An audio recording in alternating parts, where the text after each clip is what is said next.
also then enabling payment. So if you could focus squarely on looking at how do you, not necessarily build separate companies. A Red Bull Basement is this amazing platform for me to share my idea with the world.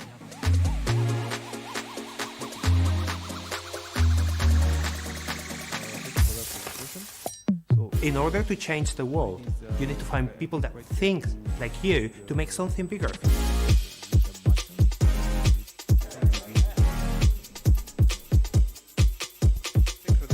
It targets the buyer. It also targets the seller. So we're trying to enhance the product. I'm trying to give you something, I'm trying to get your money from you. In today's world, things turn over fast, so you might as well do the coolest thing you can think of doing.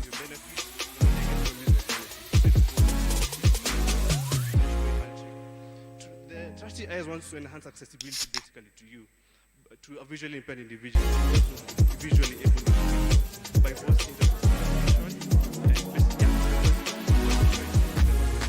A Red Bull Basement is this amazing platform for me to share my idea. I think that is the comment. I think it's a good thing you are taking in consideration, and that's something that I think you mentioned, how to ensure that minimize for. Okay, thank you. Good presentation. As the judge has said, it's a very good area that you're addressing. So I have a comment and a question. The first is the comment. So you mentioned that your target market are the buyers and the sellers, either on the online platform or when transacting in supermarkets or in mobile money platforms. So my advice to you would be, it would be good if you can narrow down. If you decide to stick with the merchants or the sellers, then try to figure out how you can be able to sell a solution to them. If it's the voice readers or any of the accessibility features, you would need that integrated into their payment, into their platforms, for example, with the Junior website. So you should have a plan of how you should go about that. For the buyers, then if it's an application that you should download on their phone, you can start thinking of how to spread the word and incentivize them. My question is around the financials. To implement the solution that you're talking about, whether the scanning, the emergency scanning that you're doing, or if it's to include the voice readers on the online shopping platforms, how much would you need? How would you intend to use this money? Basically, those are the financials around your idea. The main financial sector, what they need the money for, and one is data. Because we need data-driven applications to enhance visibility. We need to collect images of banknotes so that the distribution of the notes can be better. We need to collect voices of people to identify intonations and improve voice commands so that they can be able to buy the products what is the voice. You don't have to keep on putting your voice, buy me, buy me chips online. It doesn't mean it. So we need data for voice intonations, marketability. We need to spread the word and trust you guys. That's what the economy is going to, and that's the skill sets. They're not only machine learning experts, guys who can implement the solution and scale it up. So that's another area that we require funding. Thank you. Fantastic presentation. You have a great feature around presentation. Now, there's something that's influenced a lot in your presentation. The problem, okay? The how you are addressing that problem didn't come out immediately. And I would have loved that some of the screenshots from your mobile app are featured in the presentation, okay? Because I ended up considering pitching a theoretical solution, okay? How we are going to address this all space was missing, okay? Until our first judge asked you and then you were able to produce a mobile app, okay? So that's something that I struggled with. Now, I'm not sure what you intend to do with your trust scanner, because at the end of the day, you're going to scan money and say it is 200 or 300 or how are you going to arrive at how do you achieve or how true is that one? It could just be another image of money that you have done a scan or something.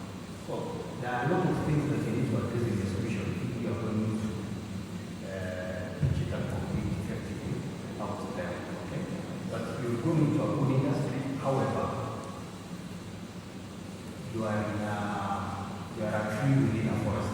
So how you come out effectively, you are taking to see. Thank you so much, Tyrone. I love your confidence. Mine is really short. I'm also struggling to see, sometimes when you're coming up with ideas, there's ideas that you analyze, there's what you call analysis paralysis, that you analyze so much and you don't move and you don't know where to begin. So let's assume in the best case scenario for trusting eyes. Number one, how much would it cost to develop your MVP? Let's say your minimum viable project. Where would you start? Because it seems like the project has a lot of dimensions and peripherals around it, but you have to start from somewhere. So I'm just curious to know what would be your MVP and how much would it cost? In terms of delivering the product, I think the most viable option in the beginning is to partner with e-commerce platforms for them to use the Trusty as voice command interface. That's how I would intend to roll out the idea. Then scale up to the mobile scanner. The mobile scanner, there's a question was asked of how you need to tell the difference between a real image and a fake image. That comes with the data. It will depend on how many genuine images are you feed into the development process. So that you can categorize fake images and real images. That's where the value will come, as I pointed out earlier. So, yeah, that's how we intend to approach the product development. As we move on to the last phase of the product was rolling it out to walking shoppings in first-class countries and have organizations, have a well-organized lane shopping lanes. That when a blind person walks in, they can take out the phone, ask what product they want, go to the products they want, identify it, and that goes into their payments. Then when they go to the counter, they can say, I'm done buying, check me in, then make a payment how with voice, the Trusty Eyes payment feature or cash payment. I was asking for a number. A number? Like, yes, everyone has a business plan, right? And you know the magic number. So what would be the magic number for you? How did you arrive to it? For me, I would say that data collection, what influences the magic number, because there are the solutions. There's no data marketability. So I'd rate it at around under $500,000. Is this something you're getting? You're just throwing it or you put in some thought? I am actually pointing to it to say that that's the number I would suggest as marketability and data collection. Yeah. Thank you. You're welcome. That was just the idea. Thank you, Thank you, well done. So we'll have culture capture, take the stage. So the page on YouTube where this is going live 360 is Capital FM News. Kenya, Capital FM Kenya, right? So just look for that, spread the word, and the rest of your family, your friends, your classmates will be able to see you. So far, so good. Very good feedback from the judges. And the 2019 winners are Team Austria! Woo! My name is Sophie. I am founder and CEO of Advice. Congratulations!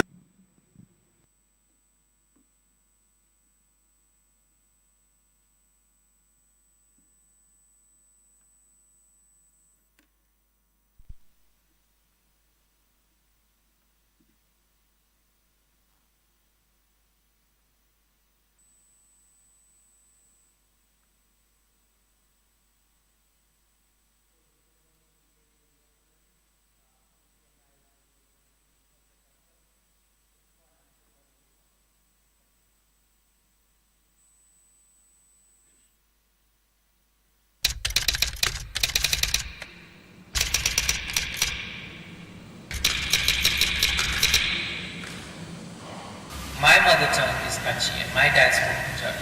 Sadly, I know none of these two languages. That's just a side effect of globalization.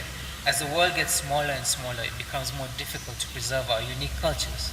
And this dying of cultures is leading to the loss of intricate knowledge, which is relevant to the different setups in which these cultures exist. And that's where culture capture comes in. Our goal is to develop a digital platform to record and preserve our different cultures in a unique, entertaining, and rewarding way. It's fun anthropology. Call it anthropology. Simply upload consensual footage of your culture's dances, food, and attire, and you will be rewarded with points and digital badges. These will then be uploaded onto an online leaderboard where you can compete with your fellow anthropologists. It's as simple as that. It's culture capture.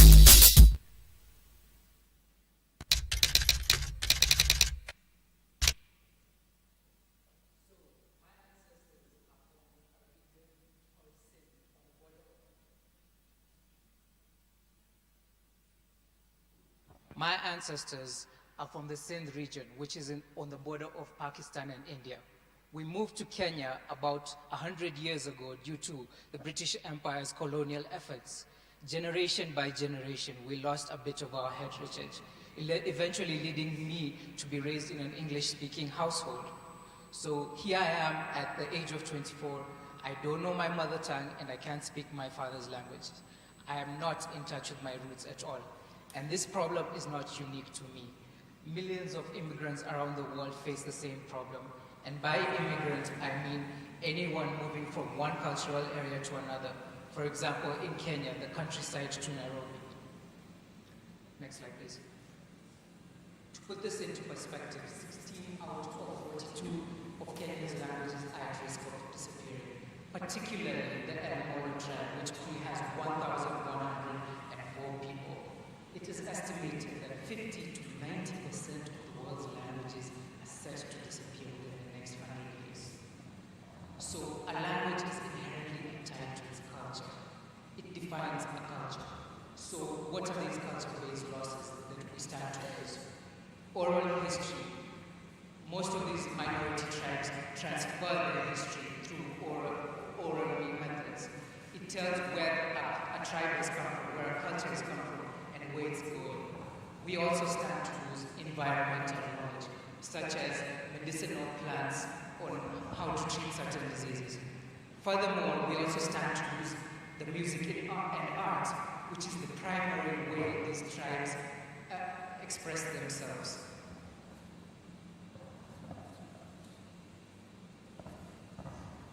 Now, our goal is to develop a digital platform to record this dying knowledge, this disappearing knowledge. It's as simple as members of this specific culture that are disappearing, recording conceptual footage of different cultural aspects such as music, dance, cookery, and then be uploaded to our platform, which users can like, share, and can be displayed upon a leaderboard for competitive purposes. Now, what is the anticipated impact? We expect the increased representation of minorities. There are more than a case in point, just 1,000 individuals existing currently. Increased appreciation for culture. Some of us, we cannot say we like Maasai music because we've not had a lot of Maasai music. Our platform will provide exposure to Maasai music because users will display this by their own personal means. Increased quality of life and well-being. Knowledge will be shared across different geographical zones. Food plants. Some of us don't know maybe the root of a mugumo tree will be edible to some tribes. We don't know that. But there will be increased quality of life because this knowledge will be shared across. There will be provision of digital knowledge bases. This curated knowledge will be curated and provided on a collective platform. Knowledge from across. Our expected competitors are YouTube, Wikipedia, cultural festivals, science, local museums, and traditional anthropology. What advantage do we have over these people? What makes us unique? The gamification of this. We have a leaderboard system. The leaderboard will ensure that members, users of our platform will try to have a competitive advantage over one another.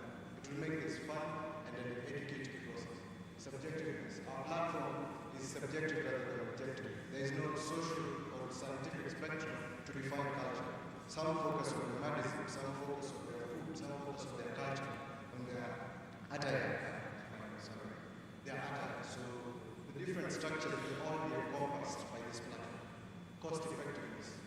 This platform will be accessible simply by a smartphone and an internet connection.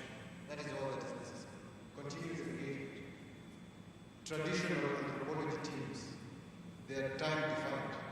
Their resources are defined, but ours are always accessible. As long as the servers are up, we're always connected. We can always get more data. Multiple aspects. Cultures are not structured. Cultures are very different. Now, our platform will not be restricted to a specific aspect of culture to capture everything. And youth involvement. The platform is entertaining, the platform is captivating, and the youth always have a challenge. Our business model will be similar to Reddit. Reddit does not allow users to self-promote and add monetary value. Therefore, users will simply upload. But in case organizations and entities need to advertise, we will have curated ad positions where they can advertise, and that is where we earn revenue from.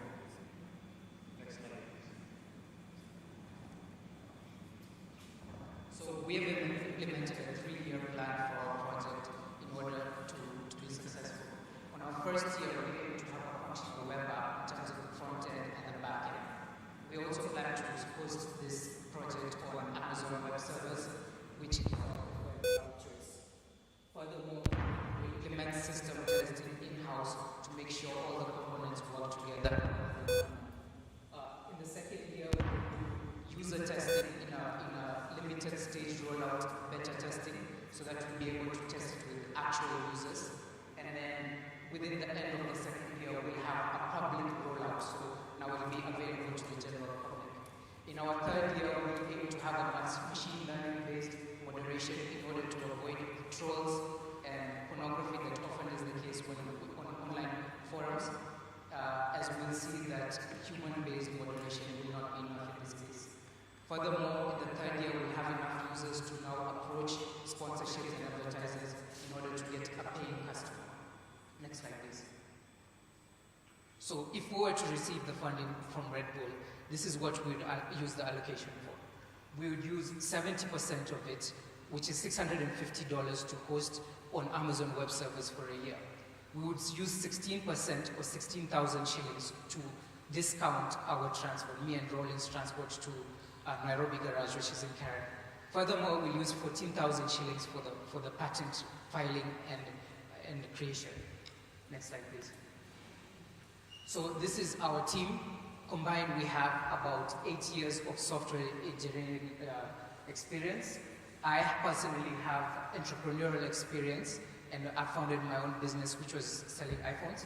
And Hamisi, he has design experience as well as web developer experience. So he will handle the front end, I will handle the back end, as well as most of the business processes. Next slide, please. We will also have an advisory team because a two-man job we don't anticipate that we will be able to do this by ourselves. We are thinking broad term. We're thinking about how we can get support. So we have Monique Nyaga who will help us with the UI UX consultation for our website, and we'll also have Chao Mbogo as our business advisor. Next slide, please. So it's culture capture. It's fun anthropology. Thank you for your time.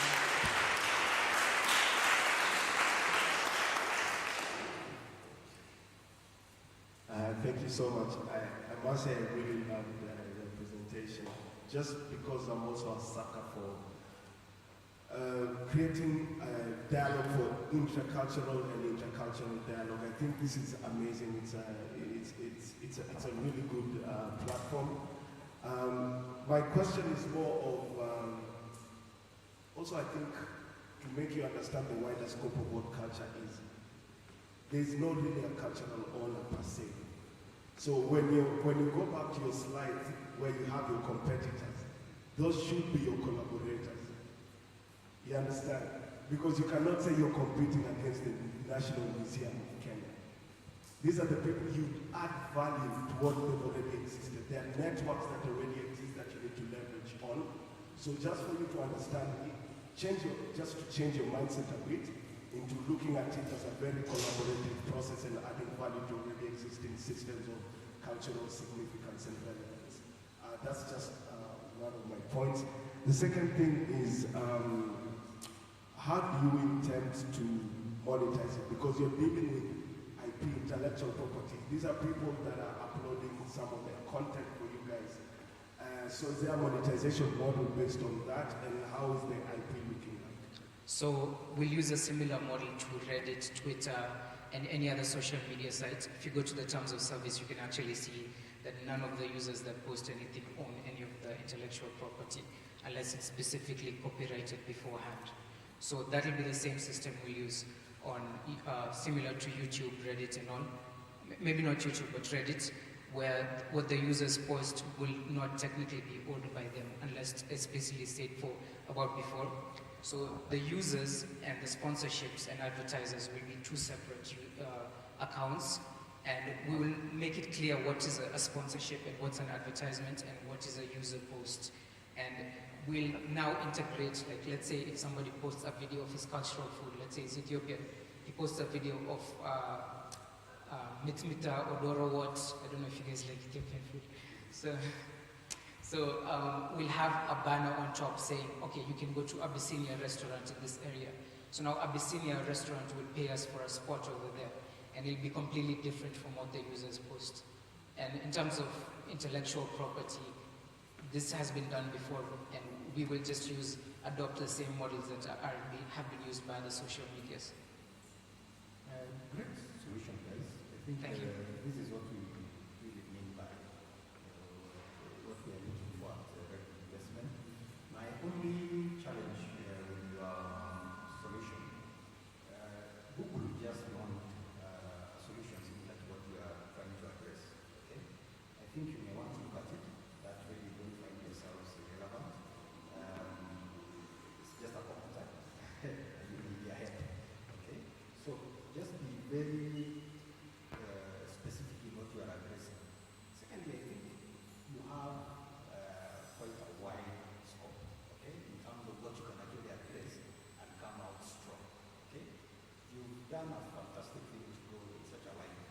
Okay, it's all upon you to choose how you want the world to know you, in how you now tailor-made your solution, and we absorb that. Good job. Thank you. Can I comment on Google's platform? I'm thankful that they've done that, but our advantage again on it is that we will connect with them. And so that as they speak on their textual content, we provide the oral content. Because if you observe their platform is more textual. Our platform captures the oral knowledge, which is, if you look closely, how cultures are transmitted, the knowledge in cultures is transmitted. Thank you. Thank you for that. First of all, good job on your presentation. Thank you so much. A good job presenting your problem and the idea. My question is around data storage. So the other judge has asked a lot about what you do. So the data that will be uploaded onto the site, will it belong to culture capture, or it will belong to the individual person who did it? Belong to culture capture, as is similar to other platforms online. Like when you go to Twitter and when you go to Reddit, you read the terms of service. It says you do not actually own any of the pictures that you post on it. So we will own the intellectual property, but that's just for legality's sake. Of course, we'll allow the users to do what they want with the media that they create, as like any other option would be draconian. It's just for maybe covering a legal basis. Okay, so I assume that you're not to be disseminating the data or selling it or doing anything like that. Honestly, we want to focus on ethical software engineering, and we'll try to avoid as much as possible to sell this data, because that's not our intention. If it was up to us, honestly, this platform would be free and funded by the government, but we have to keep the servers afloat. So if it was up to me, it would be a public service, but if we are to run it as a private company, then we'll protect users' data as much as possible and not sell it to other companies.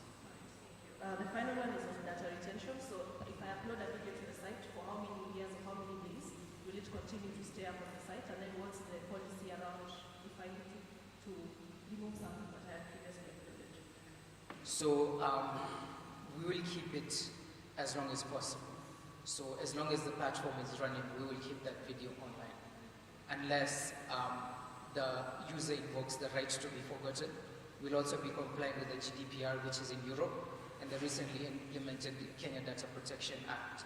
So if a user feels that they do not trust us with the data, we will immediately comply and take it down. Thank you for that presentation. Maybe my comment, first of all, I love the title, and I think the town plan approach is actually nice. I struggle with the same thing as you. I come from a very mixed background, and being in Nairobi, the only thing I know is English and Swahili. That said, I think it's more of a comment. I think this could be a tool for create social cohesiveness, like you said earlier. I think people understanding each other, having a glimpse of each other's cultures, I think brings them together. Yes. It creates that. So I think it's a very noble idea. In terms of partnership and just viability and feasibility, I think there are very many avenues to partner. For example, tourism, right? This is something that, you could easily partner with the Kenya Tourism Board. You could partner with, and not only in Kenya, I think in East Africa and in Africa in general, where we really pride ourselves in our culture. So I think maybe it's also, from a business standpoint, it's also see those kind of partnership. And like what was said, I don't see Museum of Kenya being a competitor, but more of a partner that can be used to enhance this. Yeah. Okay. Otherwise, I think it's a brilliant topic. Thank you. Yeah. We had actually covered your first point in the expected impact. Okay. We expected more social cohesiveness, because when you're exposed to new cultures, you are less likely to hate, right? I mean, hate comes from ignorance, and the more you know, the less you'll hate. And that's what our beliefs are. All right, I think also mine will probably be more of comments. I'll start by saying, as you grow this, this venture, I'd encourage you to be a bit more ambitious around your asks. There is enough organizations out there that will be happily willing to fund this. One good example is if you look at something called Microsoft AI for Cultural Heritage, and they're working with the Leonardo DiCaprio Foundation to fund specifically countries that clean the cultural heritage space. So happy with that. Number two, there is quite a number of business models out there that might actually allow you to run this completely free of charge. So fund interesting ways of monetizing. So if you look at how which you mentioned, do crowdsourcing. So you can incentivize and gamify people contributing data into different cultural category. Then you find interesting ways of actually generating revenue. So the platform is self-sustaining. And so there's enough, as the judges previously said, look at the people you mentioned as competitors, as partners, who can then actually enable you to run this more self-sustainably than that. So you actually are able to let this run its own. That's right. When I was looking at the scalability model and the timelines you gave for the solution, I think you can do that way much faster than 3 years. In fact, what you've put out for 3 years should probably be done in maybe a month or two. And then sort of look at how you go from there. It is possible, trust me. You don't have to build everything from scratch. Leverage on the platforms that exist. But those are the Okay, thank you very much for that, guys. I'd just like to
we'll have this event hosted still on YouTube, the 360, on Capital FM's page. You can always revisit and check it out. It's 360. You can actually move around the whole room and see what's going on. Very interesting, yeah? So later on, you can even catch up with the team that is doing that and ask them how they do it, and you never know. Okay, so vision autocorrect.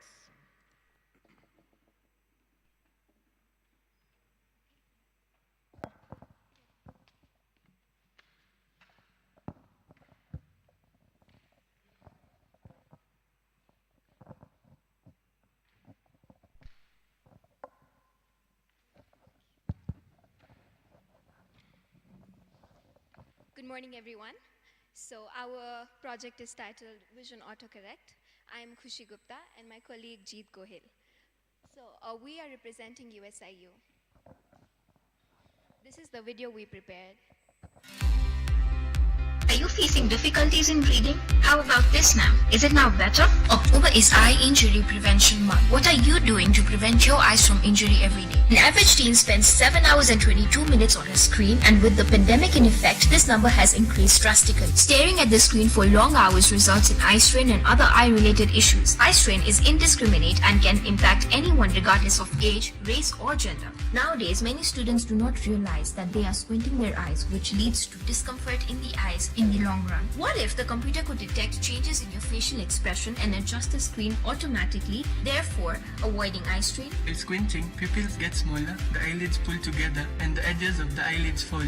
Our solution will use a machine learning model which uses these facial expressions to detect a squint and adjust the font size automatically to the user's comfort. This solution will play a key role in enhancing the visual health of users who constantly use the screen, unaware of the impact it has on their eyes. Okay. So when I came into this room, I saw everyone on their screen, unconscious about the negative consequences these digital devices will have on their eyes in the long run. So let's take a real life example of Jamila. She is a college student in USIU, and she spends most of her time in front of the screen, maybe playing games, socializing, or doing other work. And with this pandemic, this number of hours have increased considerably, taking into account that the classes have shifted to the cyberspace. So this results in extended periods of eye strain that Jamila faces, which can have negative consequences on her eyes. Just like Jamila, there are thousands of other students in Kenya that face the same problem, and this should be addressed immediately. So this is a graph showing the active internet users. As per July 2020, we can see the active users amount to about 4.7 billion in the world, which is more than half of the population of the world. So, according to Washington Post, an average teen spends about 7 hours and 22 minutes in front of the screen, excluding schoolwork. So now, this implies that when we have online classes due to the COVID-19 pandemic, these number of hours can increase considerably. At least 2.2 billion people in this world have vision problems, and the WHO, which is the World Health Organization, claims that around 1 billion of these cases could be prevented. Eye conditions and vision impairments are widespread, but still they go untreated. Why is this so? Why cannot we address this problem as soon as possible? Out of all the screen users, 70% report that they are facing some sort of eye discomfort, and these statistics are from the MBC News. So, why should we solve this problem? Whatever information we gain about this world is perceived through our eyes, and many people know that our eyes are very, very precious, but still they do not take appropriate actions to protect their eye health. So, our solution. What does our solution do? Our solution has two modules, the image recognition module and a machine learning module, which then automatically provides a real-time detection of a squint that the user might be unconsciously doing while looking at the screen. The user then gets an alert when the machine learning model detects a squint and automatically adjusts the font size according to according to how the user would prefer it.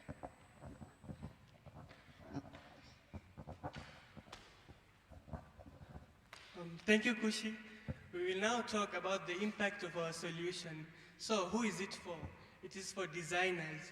As this Miss said, she is a solutions architect, so she can incorporate our solution in her applications or her websites.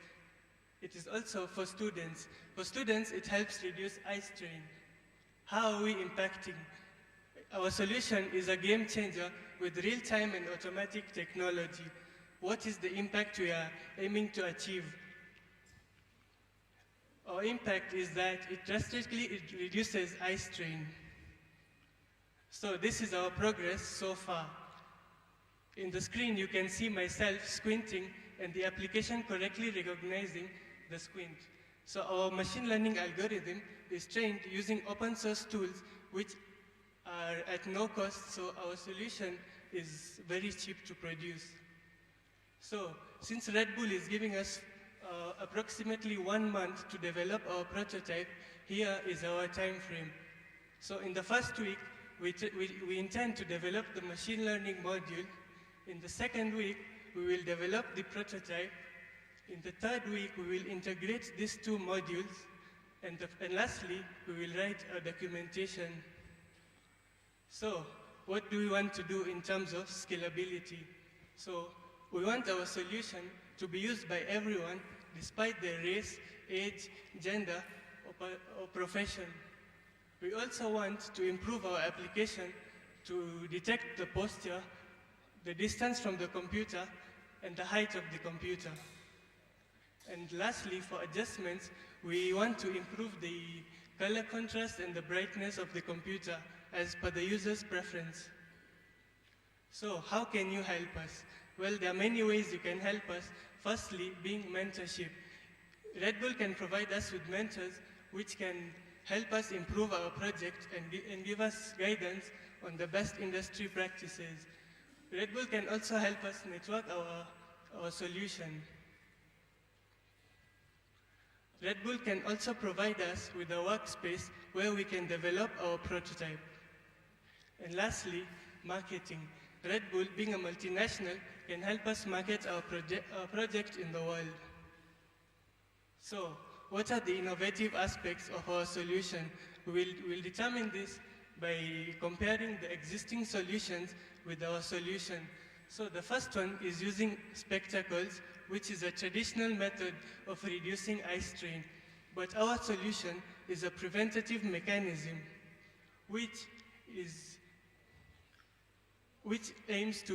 our solution is a preventive mechanism rather than a reactive mechanism. So another traditional method is manual adjustments, where the user has to adjust the font sizes, the colors, the brightness, among others.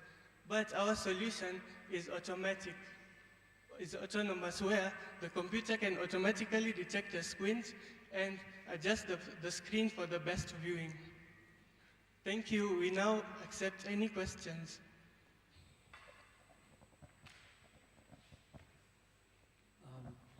Thank you for that presentation. That's quite an interesting concept that you have. I do have a couple of comments. One, I'd encourage you to look at other companies that have done something close to that. There's a company called Flipgrid that focuses on building, capabilities to allow machines to help people with dyslexia actually read better. So, and I think by looking at how they implement that might give you a very good idea on how do you take this to market, because there are interesting ways you can look at that. Rather than provide it to designers for them to incorporate into their applications, you could actually make this an application either people can download off of, if you're using Windows, off the Windows Store, or now sell it to OEMs who can embed it inbuilt with part of the hardware that comes with machines. So there's quite a number of interesting ways you can look at how to take that to market. I think, and outside that, one of the advices also give you, as you go and present this, work on your stage presence. I noticed, you kept on moving back and forth, so work on that, and at least that shows your confidence. But I love the idea behind it, because there's a lot more you can actually change on a machine than just contrast, brightness, and font size. You know, you can look at color temperature on most operating systems and change that to fit you know, people's eyes and what causes eye strains. You can push out recommendations to say change this, do that. So the technology today that enables you to actually build this out really fast exists, and I encourage you to look at that. Yes, thank you. Thank you. Thank you for that. Thank you for that presentation. I think mine is just a very short comment. I think the use cases for this is immense. Having teenagers in the house, I'm struggling with that. I think they're always complaining of headaches, and I think it's because they're spending too much time on the devices. So I think the use cases are immense, and I think riding on what is already existing, building this as to integrate with what already existing I think tools and features is a good direction. I think it's very important to work on the stage presence. I mean, that if you are to proceed with this. Well done. Thank you. Thank you for your presentation and for your idea. Mine is just a comment on the machine learning model that you plan to develop. So my advice would just be to try and provide as much test data to it as you can, because as you know, there are very many different types of faces, there are many different types of complexions and all of that. So as much as you can, just try and train the model as much as you can so that it can be able to correctly identify the users, even be able to identify people who might have smaller eyes, so when their eyes are really open, they look like they're squinting. Just make sure you train the model well. Thank you. Good job, guys. Same here, same here. Good job. Thank you so much. Well done, Vision Autocorrect. Good presentation, very precise feedback from the feedback. So well done. So next we have Cici from Ted and Tamara from JQuat. Cici, Ted and Tamara. So try to keep your presentation as precise as possible. You've noticed the feedback from the judges was quite precise and short too. We're trying to really catch up on time. Our target, the program has changed slightly, and since the feedback from this presentation is needed by latest 2, we might have to hasten a bit, so we shall go for lunch after completing the whole presentations, okay? So a small adjustment. Sorry for the inconvenience, but we'll have to do this so that we're able to send the feedback timely. So, and also an announcement, let's keep the dirt to the dustbin. Once you finish your Red Bull, your water, just bring the thing here. Okay, Cici? Did you know that depression is most common in individuals of between ages 18 to 25? Yes, that accounts for 10% of the world's population. Statistics show 40% of the people with depression do not take an initiative to resolve it. Hello, I am Tamara from JQuat University, and this is our idea to improve student lives. The existing methods of depression treatment are relatively expensive. Some, like antidepressants, have a number of detrimental side effects, such as dependency and diminished sexual interest. Serotonin, the hormone that is regulated by antidepressants, is low when depressed and naturally produced when you experience humor. Our proposed solution involves the use of LED displays on busy campus corridors to showcase epigrams submitted by the students for the students. These submissions shall be made through an app platform where you can create your own collection of epigrams and even share them to brighten a comrade's day.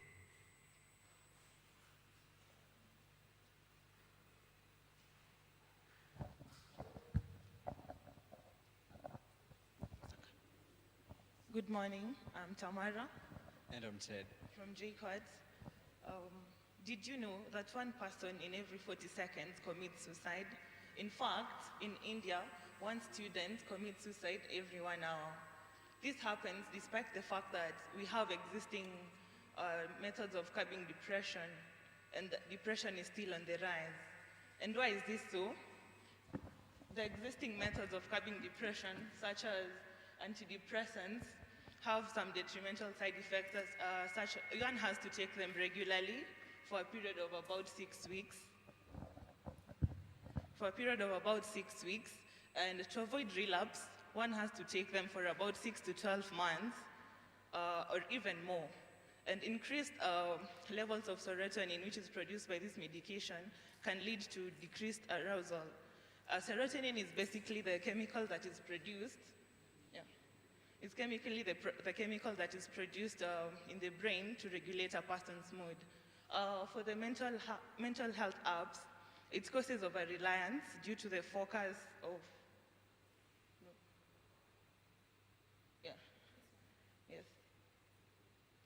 it causes dependency because of the focus on the mental health diagnosis, and also causes anxiety due to the fact that it is a constant reminder that a person is not okay. For the therapists, not everyone has access to them and not everyone can afford them. And not many people are open-minded enough to open up to someone. Yes, thank you, Tamara, for that. As Tamara has explained, no one wants to keep being reminded that there is a problem, unless you're a mechanic and you're making money from it. Our proposed solution is the use of epigrams. Epigrams are just words. These are short words with a touch of humor. Allow me to give you an example. Imagine yourself, maybe you met Ishmael, Joy, Jonah, and Brian. You're a student walking along a corridor, and then you're feeling low, maybe because of unsubmitted assignments or just debt. And then you see an epigram. It is being displayed from an LED along the wall of that corridor, and it says, plagiarism is when you copy from one person, but when you copy from many people, it's called research. This will make you feel a certain type of way, yes? It will uplift your mood, and I'm sure that will go a long way. See, this is our solution to help improve students' lives. So maybe when you're feeling depressed as a student, through these epigrams, they will be able to be displayed on busy campus corridors, areas of high student activity along these corridors, maybe, or even in DHs. And then, well, at that, you will still be able to submit them through an app that is CC. And through CC, you'll be able to go through or browse through a collection of epigrams. This collection will have categories, and you'll also be able to browse for each category so that each student is catered for. For the LED displays, they will involve your name.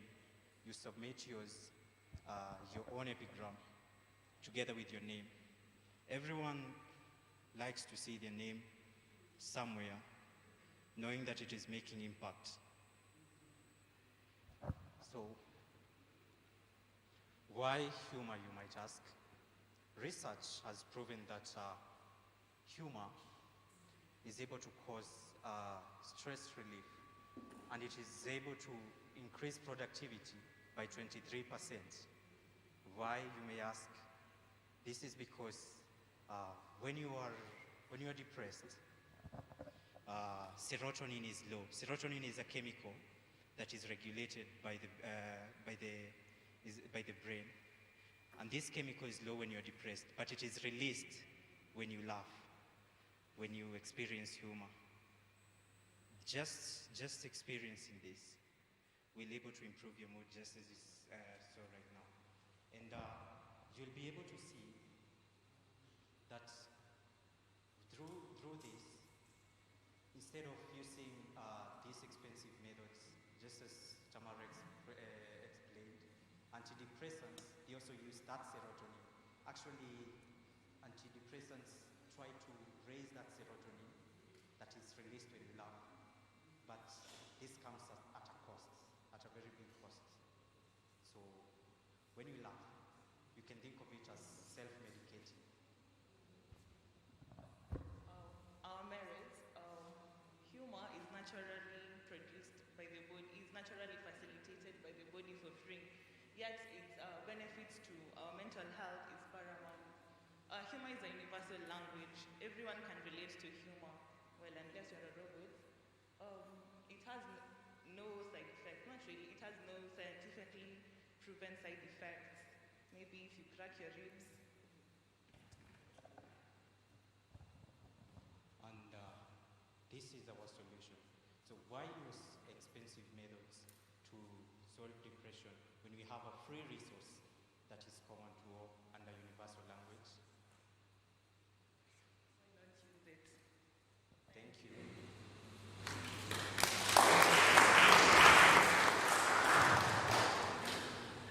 Very lovely, and I get it. I just want to say, I think it is needed as someone who's personally going through an experience with people that have gone through depression. I think laughter sometimes is indeed the best medicine. My suggestion, I think as a creative technologist and marketer, I think this is a really good project, and you should think about bridging digital and experiential in such a way that you actually have an on-ground community called CC in different schools and places. So it's just not about all the stuff that you're putting on screens, it's about building a physical community. Because if you're talking about depression, a problem shared is a problem halved.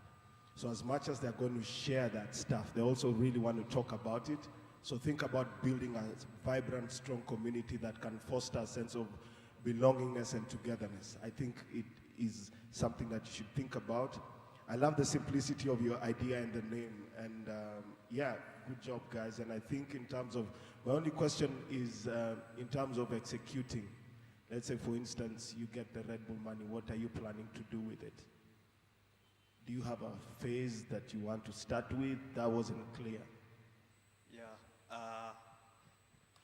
Thank you, Brian, for your feedback. To implement this, it doesn't need much. Actually, LED displays are cheaper than a TV, since they're just dots of light, and in the background, you just light a certain dot and another dot to make a letter, like the watches, how they draw the time. It's very cheap.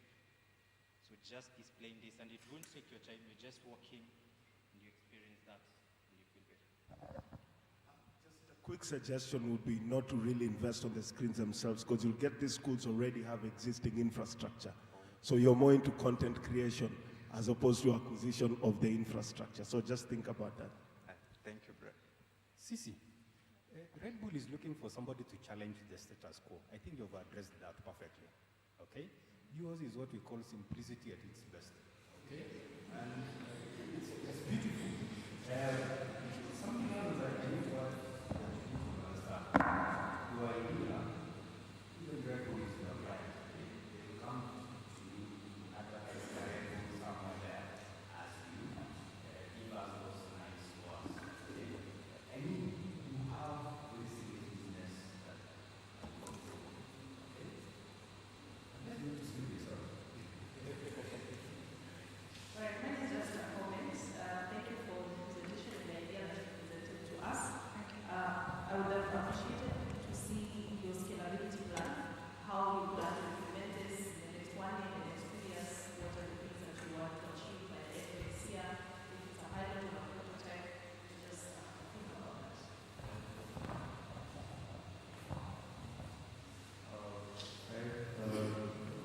Thank you for your presentation. Just one thing, I just have a question. I'm not sure how you'll be able to assess the problem. I think you remind some of those impression. How will you actually assess the impact?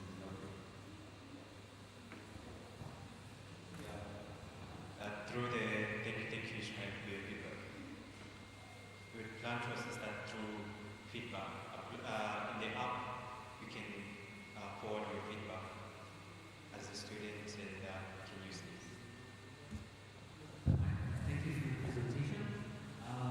you're talking about a very interesting topic. New solution is around. I really have love for you guys to read accounts as you did the presentation. Make it very clear, concise, work on the flow of your presentation, but make it's one of the other ways that your presentation actually becomes even more interesting. Just out of curiosity, would you mind sharing what sort of scientific research is done behind the effectiveness of areas?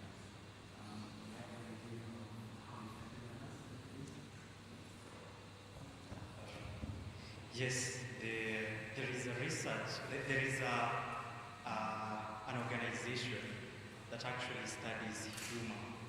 I came upon this a year ago when I was researching this, and I was fascinated. And it's simple. It's amazing how much just simple words can do to change someone's lives.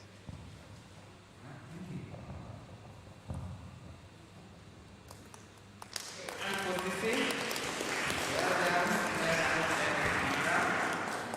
so next up is Tribal, Strathmore University.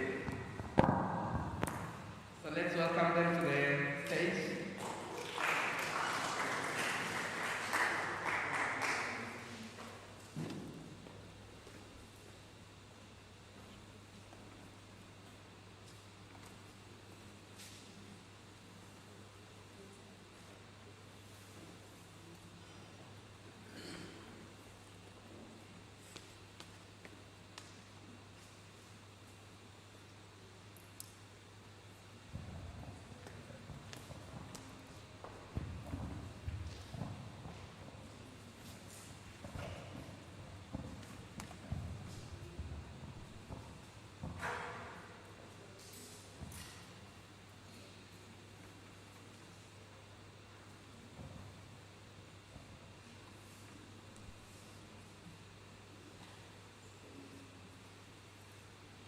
As students, we have the deep desire to connect and interact with our fellow students, gaining different perspectives on how to navigate through our academic lives. However, we are confined to the ideologies of our classmates and schoolmates. Introducing Tribe, a media sharing platform that enables students to discover, interact, create and share content centered around their academic interests. We believe that using our platform, we can create a global community of learners that leverages each individual's unique abilities, perspectives, and experiences. That users will receive content curated around their academic interests. This will include material on more general matters like time management and mental health, down to more specific topics like anatomy for medicine students and artificial intelligence for computer science students. They will also be able to discover new topics that tickle their fancy on our discovery page. Tribe, connect, motivate, encourage. Hi, as you've seen in the video, project is Tribe. My name is Shalom Orlando. I'm from Strathmore University. Hello, my name is Michelle Kila, also from Strathmore University. More than anything, human beings have the deep desire to connect. Through connection, we have seen great things being bought. For example, let me give you the greatest inventions that have been made. Mobile phones, social networks, all these have been made to connect people and make the world a global village. That is what Tribe does, connect students beyond their campuses. So I'd like to start by asking you a question. What will the world be to you if you were not able to connect with other people? I remember back in my first year, I really wanted to learn the topic of artificial intelligence. And having had no programming experience in the past, it was a bit tough to break into the field. And if I look back, one thing I really want I would have appreciated from that time was to have a community to support me through the journey. But sadly, like me, so many other students find themselves in this position. If you look at two students in studying medicine, one in UON and another in Moi, both of them are connected by one thing. All of them are medicine students, but they can't really connect on one level to discuss the things that interest them, human anatomy, or better, gaining broader experiences from one another. So we propose Tribe, a solution to enable students to connect with one another. In this platform, students will be able to discover other people who share interests with them. Once they're connected, you can learn from one another. You see, when I am new at something, I like to hear your perspective on system architecture, for example, or building data analytics systems. So I'll be able to come and study from other learners who have experience in this field.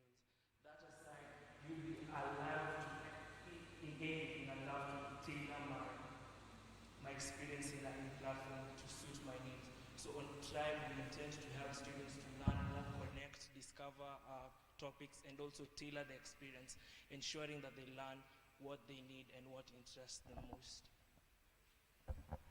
As you have seen from the video, we are going to give a registered user, once you register, you will get a platform where you get to find your tribe, as we call it.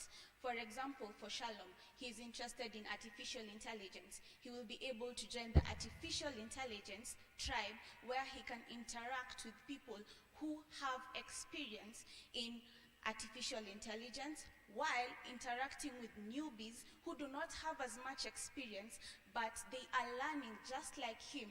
So he will be able to get motivated and encouraged because he can see that what he is going through is what all these other students are going through.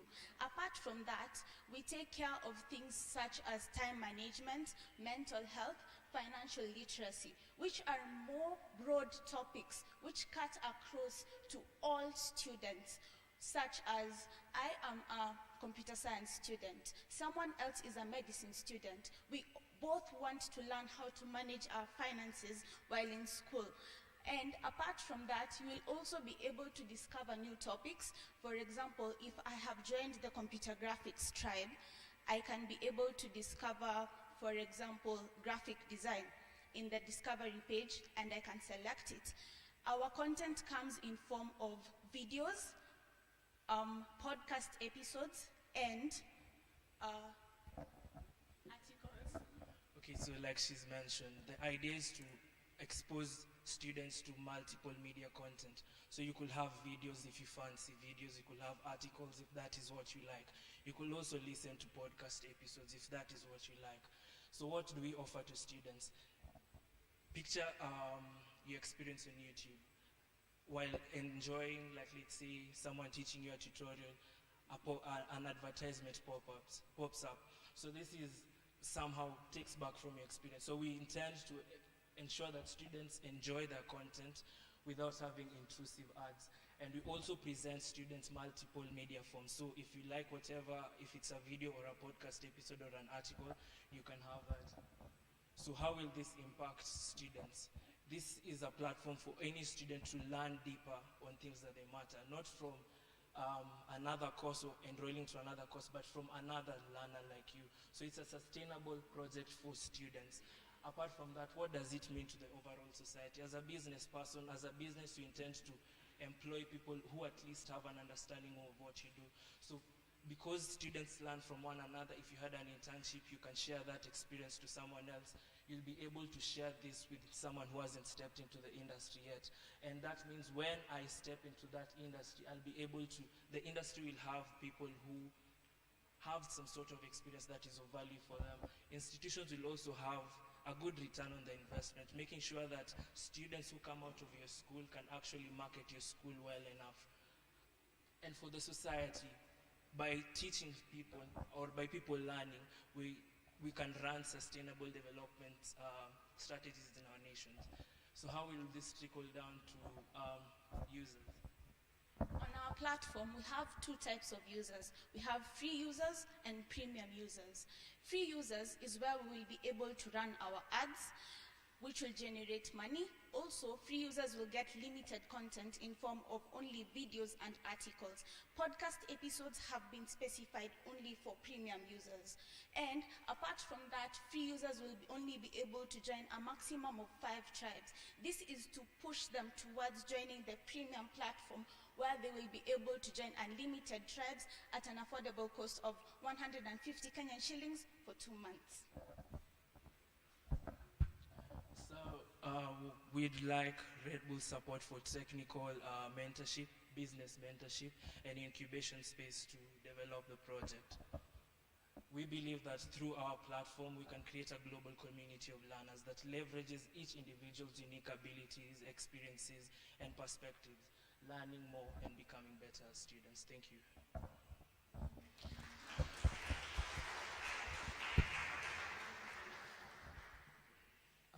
Thank you so much for the presentation. I'm curious to find out, in terms of content creation, is the content being created by the users? Are you guys looking into venture in creating your own content, or is it content from existing platforms? So the first approach is to have users, students themselves share the experiences. This will be a way for them to learn, to even see how much they need to know. So first of all, we're looking at students creating content. Over time, we will also leverage industry experts to come and give their insights on content. So we'll also provide some content for them. Okay, thank you. I think it's a good initiative. Just question, how did you arrive at 150 for 2 months? Also, we are looking for how easy many students struggle paying for platforms. That's where you find people pirating for things. So we wanted to make it in such a manner that it's affordable for any students to find it, or rather for any students to feel comfortable in paying. So we arrived at 150 shillings because on average we feel like anything that goes past 500 shillings or even 200 shillings, many people start debating on it. Okay, thank you. Thank you for your presentation. I think just a follow-up to that, I think what Ishmael was driving towards is based on whatever the students will be paying for their subscription fees, will that be able to be enough to run your business? How much do you need? If Red Bull was to give you the initial investment, what would you use it for? How much would you need for development? You've mentioned an app. How much would the development of the app cost? If you need to pay any staff, if you need transport, I'd be interested to know the financials around this. Okay. So we looked at it in two ways. So the 150 shillings is just enough. Okay, first of all, let me look at it with Red Bull support. If given the money from Red Bull, first of all, it will go into buying storage on cloud platforms. So looking at Google's platform, they have platforms ranging from $200 going above. So that's about 30K. So for the math that we have, that will be sufficient enough to have content hosted on the platform. Aside from that, in development, we haven't come up with an exact amount for the development amount, but I believe about 50K to 50,000 shillings to look at matters like the other developers that will leverage on to help us support, and also to tackle any other issues like transport and handling, how they come to assist us. So we're looking at roughly 100,000 for this 1 month. Right, good job. If you're able to deliver your solution to the level at which I saw in your screenshots of some of the providers, you will have a product and you will have done justice to our pitch. So thanks for your presentation. Thank you so much. Thank you so much. Thank you, Tribe. Thank you, Tribe. Okay, before we go on, I'm told there's some goodie bags we need to give out to 2 students. And we also need a health break, right? Okay, I'm not an exercise freak, but we can just stand up, maybe do some stretches for a minute or 2, because we won't be going for any lunch break anytime soon. So just some 2 stretches. Anyone who knows how to stretch? Anyone who goes to gym? I might misguide you. I don't want any broken bones here. Yeah? Okay. Who? Okay. Oh, Jackie can do them. No, you want me to? Okay. I don't know. Just do this. I'm very naive at this. Okay. And then maybe on your right. Then to your left. Okay. I think that's good. That's good. So I have some 2 questions, yeah? I have 2. You can now sit down. You can sit down.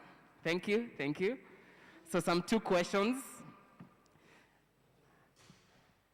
Whoever gets these will be able to get some goodie bags that are here Jacqueline has to offer.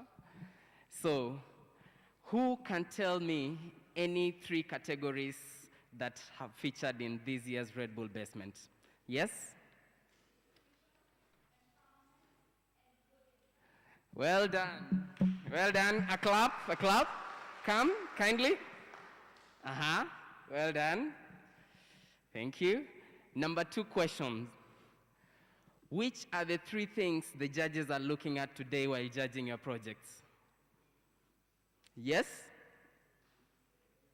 Sorry? A round of applause. Okay, well done. Gupta, come. Come for the bag. Okay. I think those are it. Where are the men? Too slow? Okay. Next, we are going to have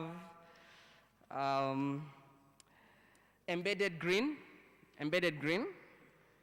Come make your presentation.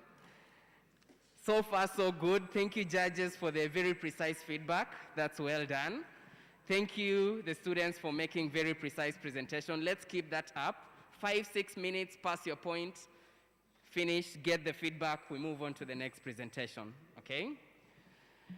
So next we're going to have Embedded Green by Gupta and Abdi Hamid.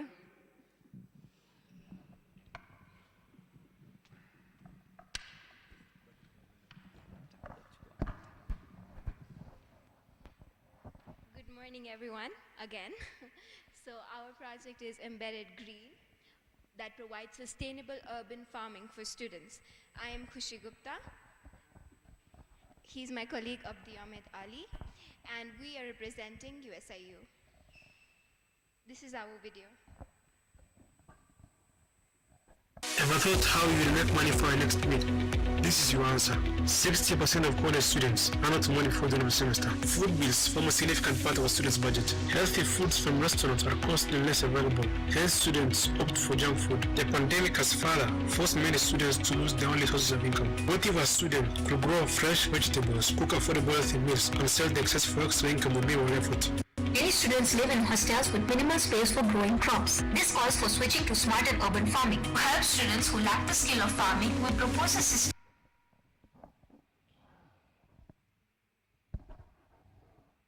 with an IoT device to remotely monitor environmental conditions and an application with image recognition to monitor the health of the plant and tutor the student on how to take care of the plant. This will make the students' food and nutrition secure by providing regular access to nutritious food while ensuring that their food is organic. Embedded Green will play a key role in enhancing a greener, cleaner, cheaper and beautiful environment, source of food and income, enhanced mental well-being and extracurricular activities for students. Ever thought how you will make money for your next meal? This is your answer. Okay, so let's start with a real life example. We'll take Daniel as our use case now. So Daniel is an undergraduate student and he lacks money for food. As the semester comes to an end, he almost finishes up all his money by eating out every day, like most of the days, and by eating junk. So now he looks for ways to get more money, and so he is not able to focus on his studies. This results in Daniel to lose focus from his studies and can delay his graduation and other negative consequences. So Daniel can solve his problem by smart and urban farming, but he lacks the skills and the time that's required for smart and urban farming. This is where our solution can come in play. So, just like Daniel, there are many students like him around the globe who face the same problem. So, just like Daniel, other students through urbanization live in small spaces, which is not enough for farming. There are very high levels of pollution in Nairobi and all the cities around the world. Most of the students have very low income and thus look for ways they can make more money. Poor diet. Many students indulge in junk food, which leads them to have a very poor diet and other diseases. lack of skills and lack of time. So just like Daniel, students do not have the time and do not have the skills that they need to grow crops or make money. 60% of college students run out of money before the end of the semester, and an average student spends around $163 to $367 just on food per month. That's a lot of money. 36% of college students are food insecure. They do not know where food will come for their next meal. Why solve this problem? So, the world now is focusing on the second and third SDG goal, which is promotion of zero hunger and good health and well-being. The Ministry of Agriculture in Kenya has recently launched the National Inclusive Growth Project for Kenyans, aiming to improve the food security of Kenyans. Dropout rates. Many students around the world drop out of college due to lack of money. Delayed graduation. Due to lack of money, students face delayed graduation, which can affect their future. Unethical methods. To earn money, many students indulge in unethical methods to gain money, and we need to prevent this. So, our solution. Abdi will take us. Thank you, Kushi. So I'll take you through the solution. So our first solution is to detect the environment. So our solution will use an AI model which has visual recognition that will enable to detect the plant leaves and all that. So we also have detection of the plant's health. So using our app, a person can take a photo of the plant for discoloration and all that, and then you can be able to predict what could be the problem. We also have tutoring. So our app can help students tutor on how to grow the crops and go past that. And it also have alerts. So once we know that the problem, we can also notify the user that that problem is there and the immediate intervention. So what is the impact of the solution? The first impact is environment. So it will play a key role in enhancing a greener and cleaner environment, and that's one of the goals. Income, it will create a sustainable for organic and extra income, so one can sell the excess of what they produce to the market. We also have well-being, so it will enhance the well-being of students while also acting as an extracurricular activity. So if students graduate from college, they can also enhance their skills and use it beyond their school, beyond after school. So innovative aspects. So what are the existing solutions? So the existing solutions are for large-scale farmers, which is mainly B2B, and is not for like students and people who are small scale. So our solution is for students and people who are for small scale. So assume that the users are experienced farmers. These solutions are made for people who usually do farming in a large scale and have been tweeted on how to use that solution. Our solution has an inbuilt training model for the entire process. So our solution has easy step-by-step procedures on how someone can go on from planting to harvesting of the plant, making it an all-round solution. Okay, existing solutions are very expensive. So they're actually made for B2B, people who have large acres of land. So our solution will be very, very cheap, and someone who is conducting a large scale, from the comfort of their homes, can be able to use our solution. And the estimated cost is between $30. So most these solutions are not user-friendly. Meaning what? So for someone to use that solution, they have to be trained on so that they can use the solution from day to day on.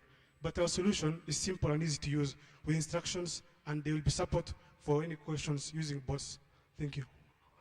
Okay, this is the time frame. So given the 4 weeks by Red Bull, this is how we plan to spend our time. So the first week we'll be spending on developing and designing the IoT.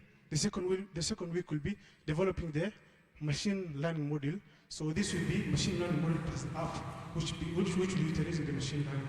We also have week 3 developing the training module and rigorous testing for inform. So what do we request from Red Bull?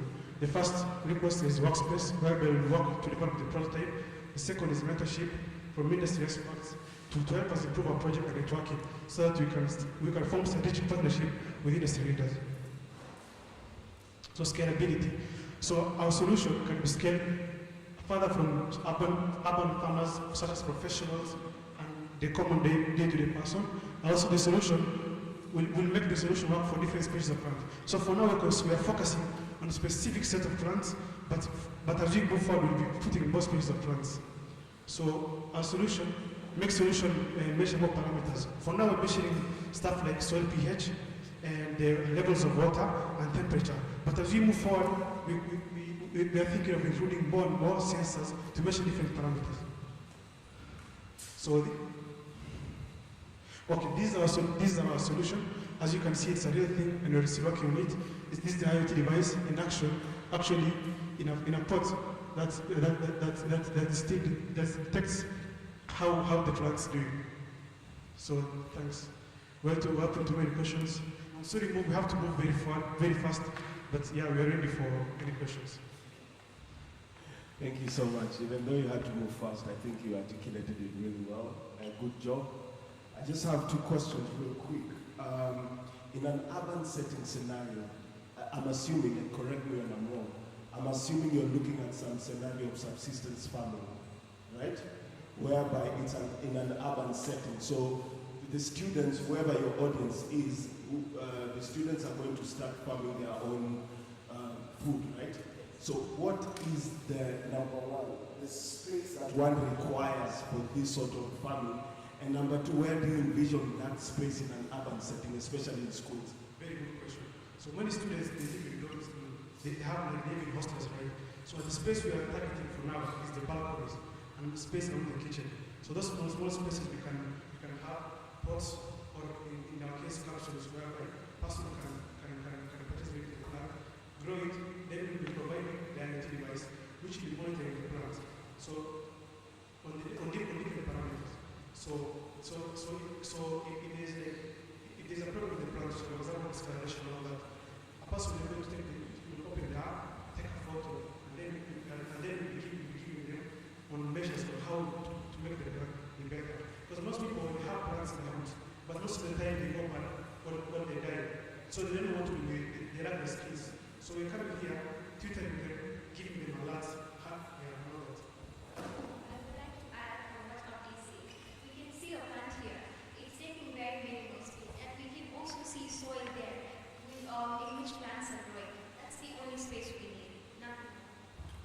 Hallelujah, and by the way, if you give me that plant Bugari, I finish it in one setting. So I'm looking at how do you scale it in such a way that it's subsistence farming, right? So maybe you should look at vertical farming. This is also a different way of farming, because if you're looking at it as putting it for pots, it might not be sustainable. So for now, what we're targeting is like people who are very limited space. Now, if you see like in urban areas, most people have very limited space. So now we're targeting pots for now. As you move forward, we'll target more plants. For example, Squawking is a very small plant.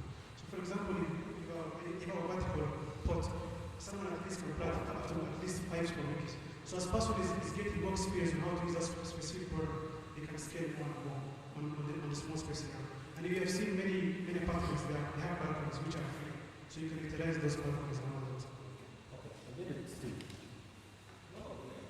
However, some of the things that we are looking at here is feasibility. Okay? Here first the generation is tech-savvy. Okay? So by the moment you are trying to think about aspects of farming to this group, you have a problem already on the table. Because these people don't want to ever show up on the right soil. Okay? And some of you probably may not have actually realized I'm supposed to grow farms. Okay? And I go down there and border here. If look at your hand, I almost have a problem we never had one of late. Okay? Now, this is my suggestion. You are brilliant if you are going to take it up with the university. Go on, you have an IoT device, which is able to be implemented at the university level to assist needy students within the university. So you can do what you say, vertical farming, and then include an components in it, and then the university does the crop management, these vegetables, sell these to students. I think that would be a better approach. Thank you. Thank you for your idea. I agree. I'm enjoying listening to it. My question is around the platforms that you mentioned. You showed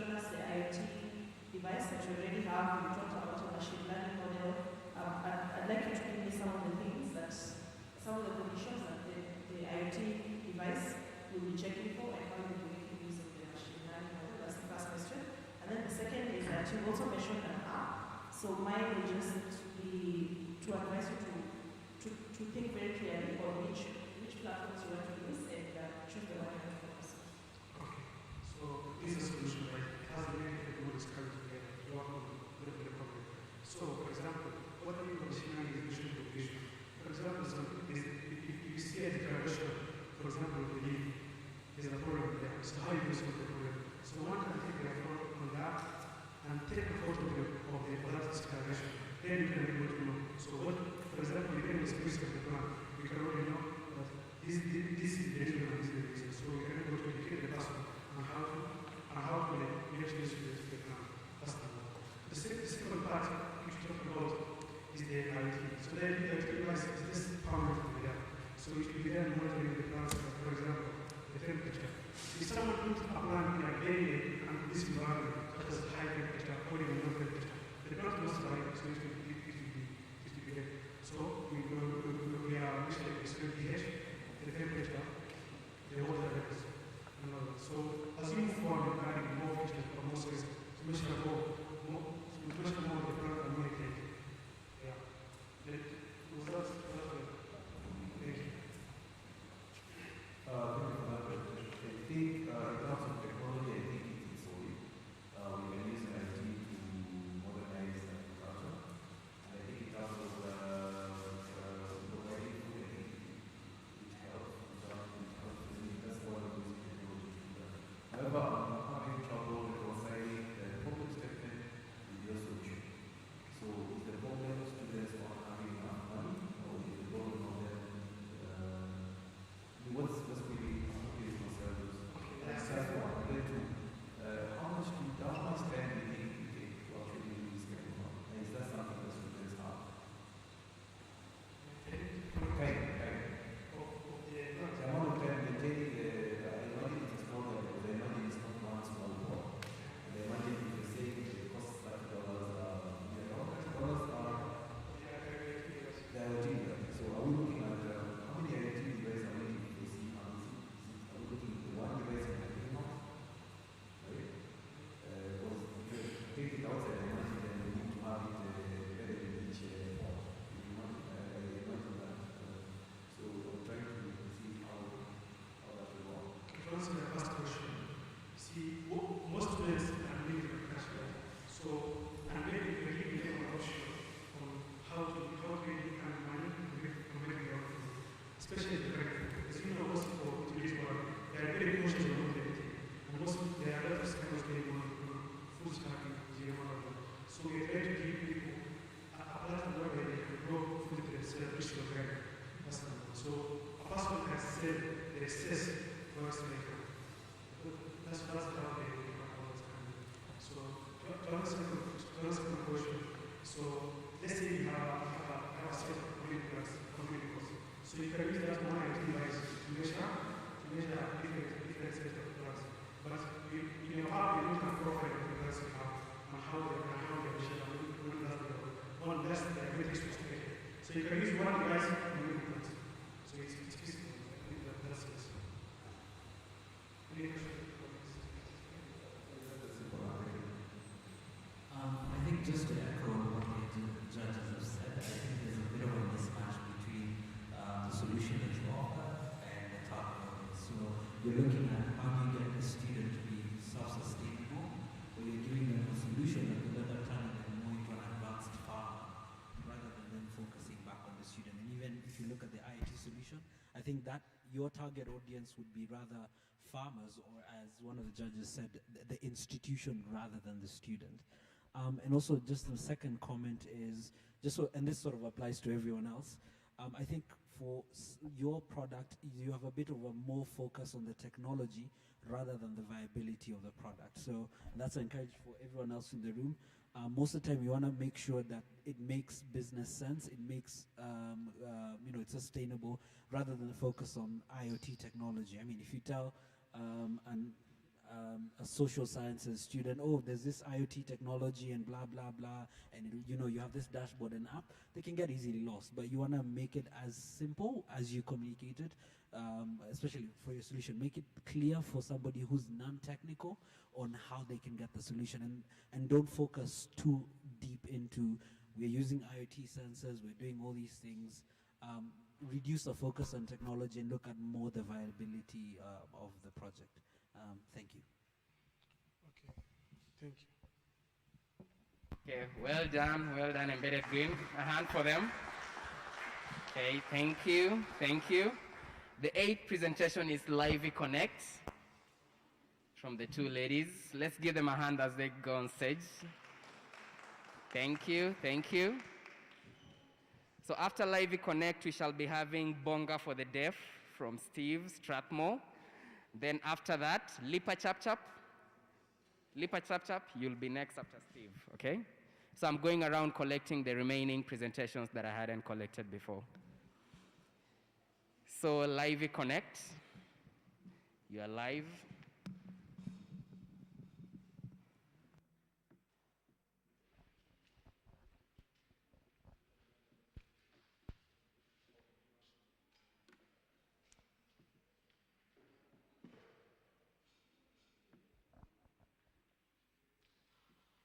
Hi, I'm Lisa Mikali. Good afternoon, everyone. My name is Ivy Wanjiko, and we're here to represent USIU. Do you have an idea but don't know if it's viable? Do you have an idea but lack the funds to get the idea running? Do you want to invest in an idea but don't know what to invest in? We came to the realization that so many people out here have amazing ideas, but they have no means of knowing whether their ideas are viable or credible. Also, they have no means of financing their ideas. We have come up with a system that is going to link people with ideas with venture capitalists who want to invest in ideas that may end up changing our current state. This application will contain a team of panelists that will check the viability of the idea and rate it. The team of panelists will constitute of business analysts, project managers, financial experts, and marketing experts. Okay, thank you. We have, there's a student called Francis. He came up with an idea for a machine that could detect whenever you're having, say, a headache or any sort of pain. It's going to tell you like why you have a headache, probably, or when you have a pain, a stomachache, it tells you have a stomachache and it comes from, and this could be the possible reasons for your stomachache. It will tell you that. But this Francis is a student, is an IR student. He does not know how to create the application. He does not know anything to do with medicine. And also, if he got his idea there, if he got the right people, he has no means of financing his idea.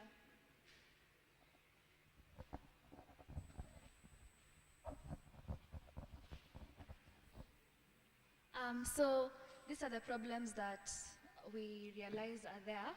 There is limited platforms that can bring people's ideas to light. Most of the time you'll find that platforms like this are established for university students or people who, a certain age group. So you'll find that you'll be told you're supposed to be of the age of 18 to maybe 30 to be in this competition. But what happens to these people who have really good ideas, don't have someone to invest in the idea, don't really know how they'll put the idea to light because they don't really have, a network of people who can say, hey, this is a good idea and this is what you can do. So we noticed that good ideas also die at conception and at infancy stage because of factors like they are not mentored well, in that the idea could be good, but there's things that are lacking. So what if there was a system where people are able to be told, this is a viable idea, and these people will help you put it in a way that once it's put out there, it will be something that will change the world.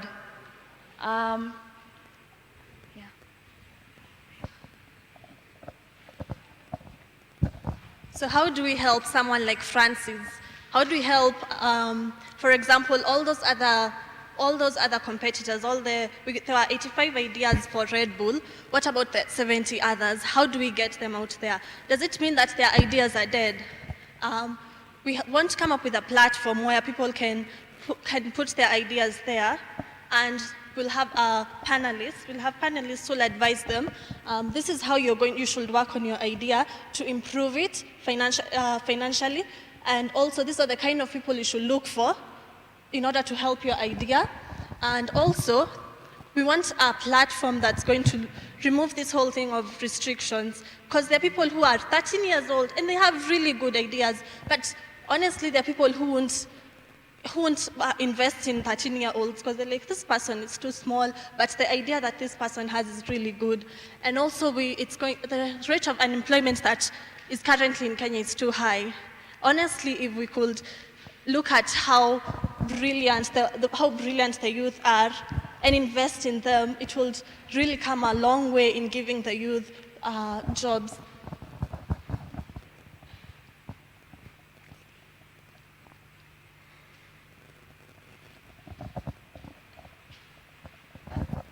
So we are faced with the question, so what? This online platform will be able to link innovators and potential investors. So you as an innovator, you could have an idea and maybe it's not really fine-tuned to the point where someone can notice it, but there'll be a team of advisors who will help you nurture that idea into something that will be good if it wasn't really viable. And then we will create that platform where you will be able to have a link with venture capitalists. So someone who's looking into smart cities, they'll be able to see that category and see, oh, these are the projects that have been termed as viable. I can see there's this project, and I can decide to put in an investment to this person's idea instead of it being written off and it's a good idea. It will also allow crowdsourcing of ideas, which will address diverse global challenges. Because I like to give an example of what's happening right now. For us, we've been privileged to have the opportunity to come here and present the ideas we have, because we had votes that brought us here. But what about that person who didn't have votes, but this person's idea was really good, but no one really even saw it? And maybe this idea is something that will solve a problem that is currently there. So our app will allow crowdsourcing of the ideas, and the people will be able to be connected with a pool of advisors who will be able to tell them what's good, what's bad, how we can change it, and link them to the capitalists.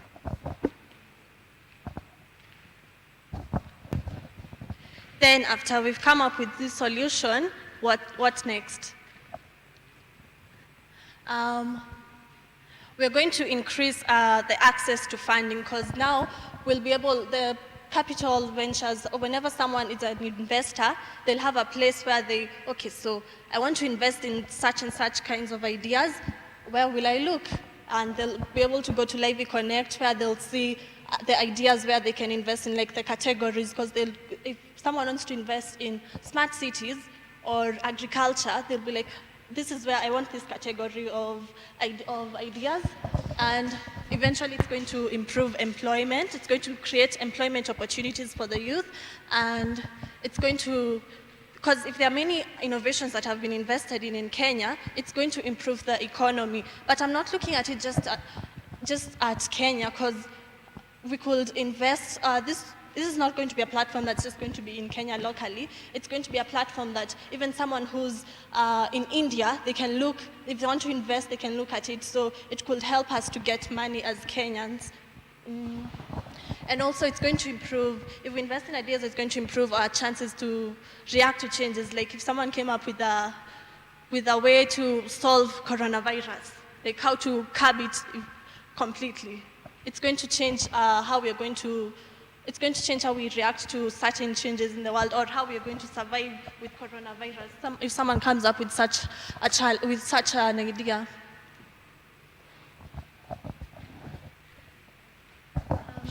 So the key differentiator of our project is this project is going to be the first online market for crowdsourcing ideas that can solve local and global challenges. It will not have any restriction to entry, and it will allow for online bidding for stock offers. In the case where someone might not really want to do the idea really, but they have the idea, and someone else is interested in buying stocks for the person's idea or buying the idea itself. So this platform will allow for that.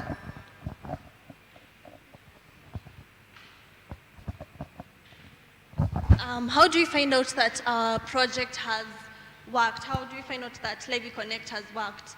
When it comes up with jobs, when we see that there are people who are being employed from this, and amount of funding has been availed by the venture capitalists, and also the number of ideas are being invested in, and also it generally changes our country, mostly our country as it is. We've been told the time is up, so thank you.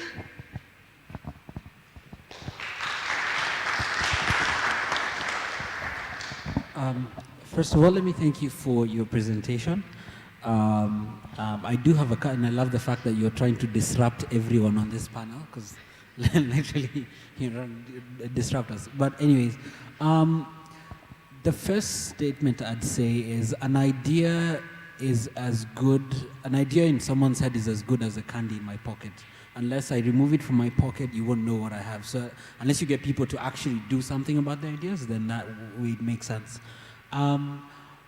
If I get it correctly, you're looking to build some sort of either think tank or an incubator of ideas, right? Yes, Yeah. That's it. I think you need to put a bit more thought into what it takes to run an incubator and what it takes to run such kind of a venture, because I think you're looking at, how do we run an incubator with lesser restrictions on things like age and all that, but there's a lot more that goes into running that kind of an outfit, and that's why you will see some of those the restrictions in there. So I'd encourage you to sort of put a bit more work into thinking more deeply about the idea. But thank you. Hi, just one question. What do you guys study? We study Yeah. what? We study applied computer technology. Oh, okay. So I think you have an idea. Dala just saying, I think you just need to put in some work and see how the whole thing, the bolts and the nuts.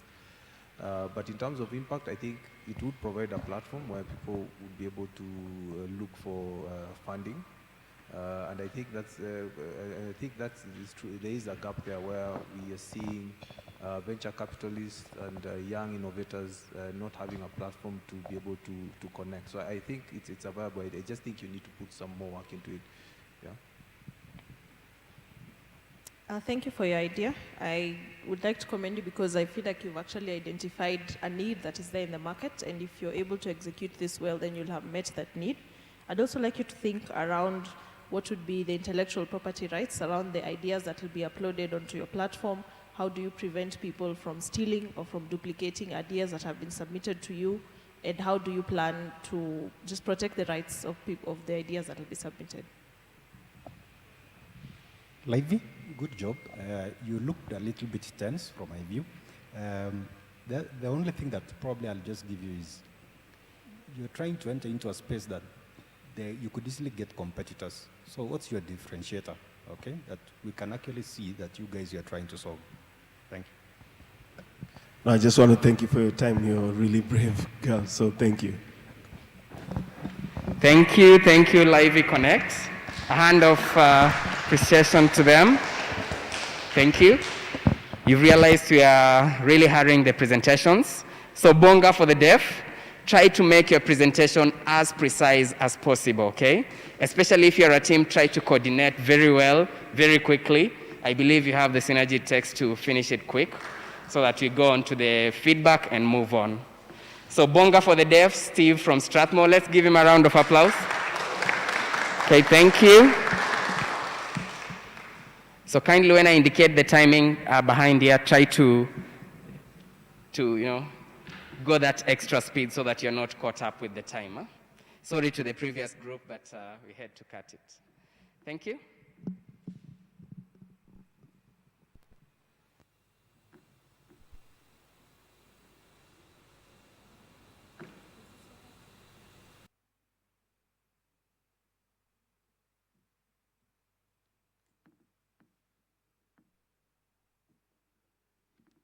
Ever interacted with a hearing impaired friend or relative?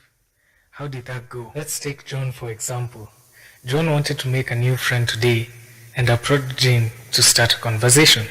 But as he goes on, he realizes Jane is deaf and therefore cannot understand him. He doesn't know sign language and does not have access to a pen and paper where he can write what he wants to say. This gap can be bridged with Bonga for the Deaf application, which is a speech recognition and read aloud application. The prototype can be found on Play Store. Bonga will allow the hearing impaired to read text representation of their conversations, and their text replies will be converted into speech. It will also help them to remain organized by creating chat rooms and sub-chat rooms. Commonly used words and phrases can be saved so as to reduce time spent on typing in the chat rooms. With Bonga, deaf individuals like Jane will be able to interact with the rest of the world.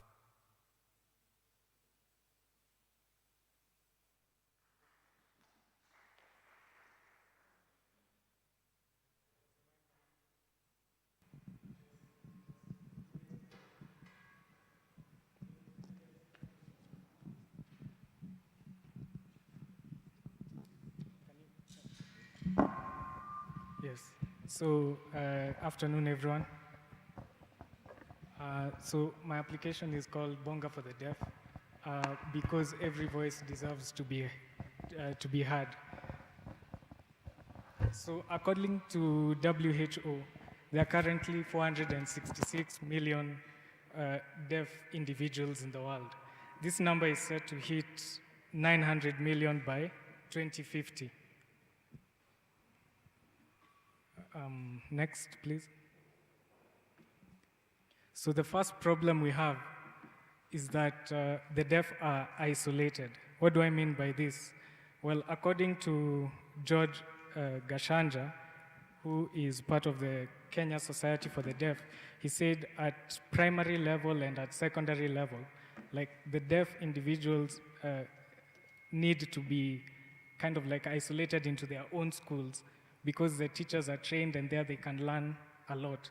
But once they reach the university stage, they need to be integrated with the society because at some point they'll need to get jobs and they need that experience of interacting with and socializing with normal hearing people so as to get that opportunity.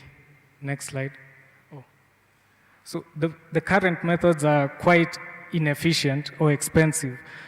For example, in universities, some accept deaf students, but they have to come in with their own interpreters, and that's quite costly. It's inefficient because like some terminologies, especially when you're learning, for example, medicine, some terminologies cannot be signed using sign language. So sign language also lacks in vocabulary, and that also can be bridged to the application. Next slide. And this one is quite straightforward. So for deaf individuals, most of their family members, lecturers, or the industry, their colleagues at work, do not know how to sign. So it's quite cumbersome to like carry out communication between the deaf and the non-deaf. Next slide. So here comes Bonga to bridge the gap that exists. Next slide. So the first solution is to create a speech-to-text technology, which will convert speech to text, and text-to-speech technology, which will convert the the response of the deaf person into speech. Next slide. Yeah, so to help them remain organized, the deaf individuals can create chat rooms and sub-chat rooms. For example, like in school, they can have sub-chat rooms like math class, English class, and where all their like conversations can be saved separately so as not to get confused or anything like that. Next slide. So they can also save commonly used words and phrases which they can access in the chat rooms. This is important because there are some things they want to say which will be quite common. For example, hey, I will be using the Bonga app to communicate with you. It's not a must you keep on typing that in the chat room. So in the chat room, there'll be a place to access these common words for easy and faster use. Next slide. Yeah, so as I've already mentioned, the vocabulary in the deaf is quite limited. They don't have too much vocabulary. For example, a toddler, by the time they're going to kindergarten, they've been exposed to 400 million words. But for the deaf, that's different. So, but all hope is not lost.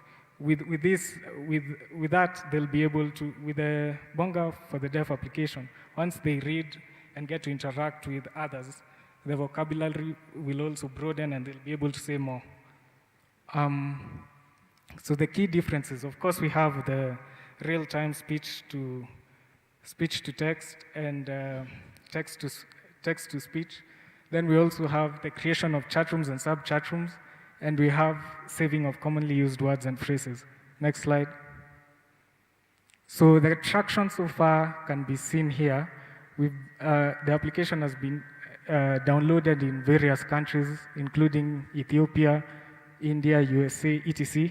It spiked up when I tried to campaign the application on Google Play Store. At some point, ran out of funds, but it still continues to grow steadily. Next slide. So these are the current reviews that I've gotten, mostly positive. My current review score is 4.9 on the Play Store. I would have read them, but there's not enough time now. Next slide. So anticipated impact, let's continue. Its integration is the key thing. We cannot ignore 900 million people by 2050. I'm looking at a time where we'll have deaf politicians and even an extreme kind of time where the deaf can even be in customer care positions, where they're talking on behalf of the company that hired them. And next slide. So competitors, we have talk to deaf communication, live transcribe. Okay, just in a minute. Next slide, business model. Next slide, please. Yeah, so we'll use ads it's a freemium application, meaning it can be used free and you can purchase for it. So those who use it for free will gain our revenue using ads, but some features might be excluded. And those who use it paid will have no ads. Next. So you can meet the team. That's me, Steven Yaga, founder. We can appreciate Jane, and we can also appreciate John. So the ask,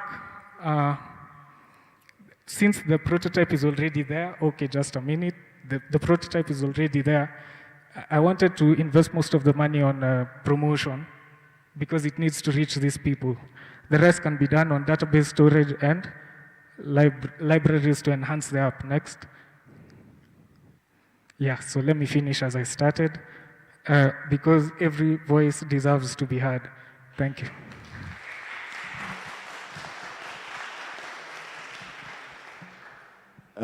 Thank you so much for your presentation. This is real impact, definitely. I like the fact that you already have a running prototype. Mine is just to ask you a simple question. What are some of the challenges you've gone through when when you deployed the app? There were so many challenges.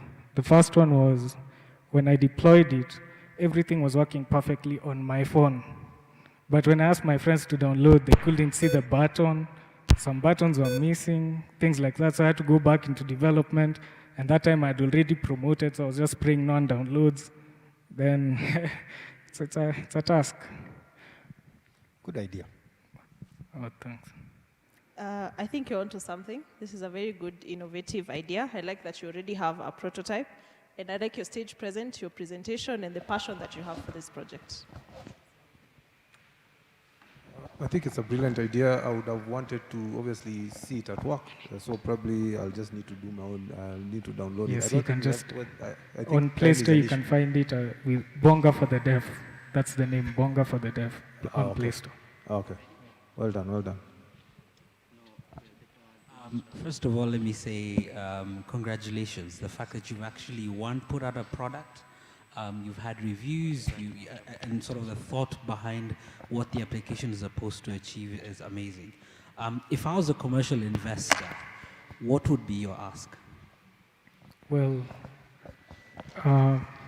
considering the database storage, because communication is like the way I'm talking now, and all these words will be saved in a database somewhere, and that space needs like money. So I'd start from around 500,000 going upwards, just to keep the database secure. So for the speech-to-text and text-to-speech engines, is that something you built and customized on your own, or do you use existing technologies? Well, I used existing technology. For example, I'm using the help of Google. Developing a solo language might be quite cumbersome, and I thought since they already exist, there's no need of reinventing the wheel. Let me just use what other people have done and put it in a nice and present it in a nice way for the deaf. All right. Wonderful. Just a comment. So there's quite a number of technologies out there that you can use that will definitely, one, reduce your cost of running the product. There's look out for a product called LUIS, L-U-I-S, language understanding something. I can't remember the full acronym. Yes. But definitely there is a lot in terms of technology you can use, but also investors. So check out Microsoft AI for accessibility. Okay. So you're on a good path right there, and I'm looking forward to this becoming really huge. But thank you. Thank you.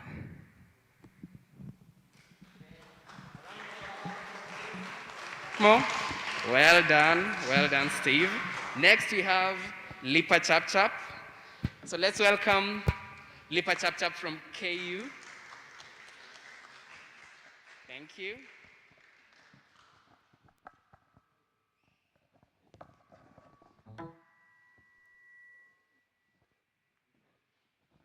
Long press.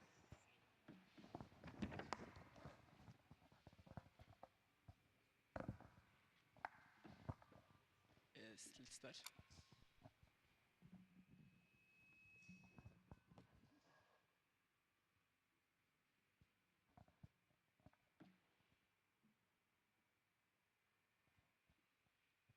Yes, so my name is Joseph Ngugi, and my project is called Lipa Chap Chap, and the slogan is pay at your own convenience. Continue. Next. And judges kindly allow me to use my sticky notes for efficient delivery.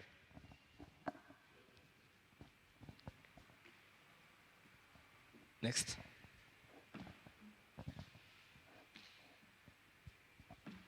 Next.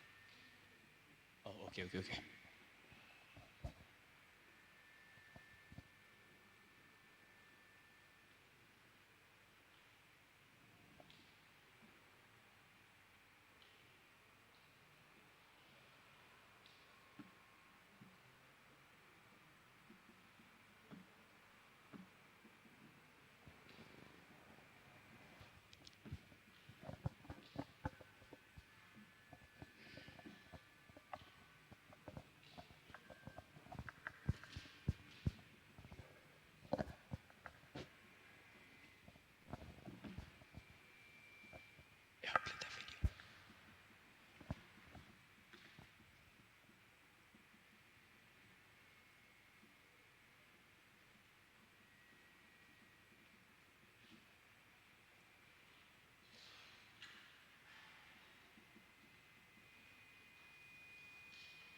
could be telling us about the... Sure. You have your short So, notes. most of us have had to go through the agony of waiting in lines in supermarkets. And how that sharing is, everyone knows that. Also, most of us, when you're in the supermarket, you meet along long queues. And let's say you're doing your shopping. Then when you are like walking around, you meet along this long queue. And you're like, excuse me, tafadhali acha nipite. And then the guy just tells you, tafadhali pitie kwenye musinipe stress. That's an issue that faces most of us have actually faced. And also, let's say for example, you've done your shopping. When you're at the counter, let's say you did a miscalculation unknowingly. But then you're already at the counter, you have like 500 shillings in your pocket. When you're there, it's 505, and you're like, wa, 5 bob itatoka wapi? So, yeah, Lipa Chap Chap tries and address some of those issues. So next, if you understand that time plays a vital role in your life, you will try and maximize on it by doing various things, let's say just developing another skill, spending time with your family and all that. Next, we all know that several factors play an important role in customer satisfaction. First of all is, let's say, polite language and other stuff. So far we are at, next. Yeah, we're there. So, about the improved shopping experience. So, I've said like engagement with the customers and etc. But you also have to know that customers don't want to spend their time on queues in supermarkets. They also have time they also want time to do other stuff. And that is why also Lipa Chap Chap comes in and helps out. Also in the easier management of your budget. So with this app, you are able to monitor your shopping activities live and direct. So if, let's say, for example, you've made your shopping and you don't want this item, you are able to remove it from your cart, and the time, there's a screen that will be there, it will be just on the next slide. It will be able to deduct it. It helps in the easier management of your budget. So next, this actually integrates a 5.44-inch screen. So if you have an iPhone 6 or somewhere thereabout, that's the average size of the screen. Also, it needs scanners. That's a strip of scanner around the trolley. Also, we need mobile app shopping. This is an extra feature because also on the trolley, the 5.44-inch, there will be a software that allows you to do your shopping. And also, if you don't want to use the software, there's also an app that will be developed. You can just monitor your shopping via mobile phone. So let's say, for example, you sent your kids to do shopping. You tell them, kindly connect my phone to the trolley that you're using to shop. After that, when you're at home, you're just looking, leo mtoto amenunua maziwa, blah, blah, blah. No extra thing has been added. Yeah, next slide. So, the anticipated impact. First of all, you know that customer satisfaction is very paramount. So imagine this. You've gone to the supermarket, you've found this really amazing trolley that helps you shop and leave the supermarket immediately.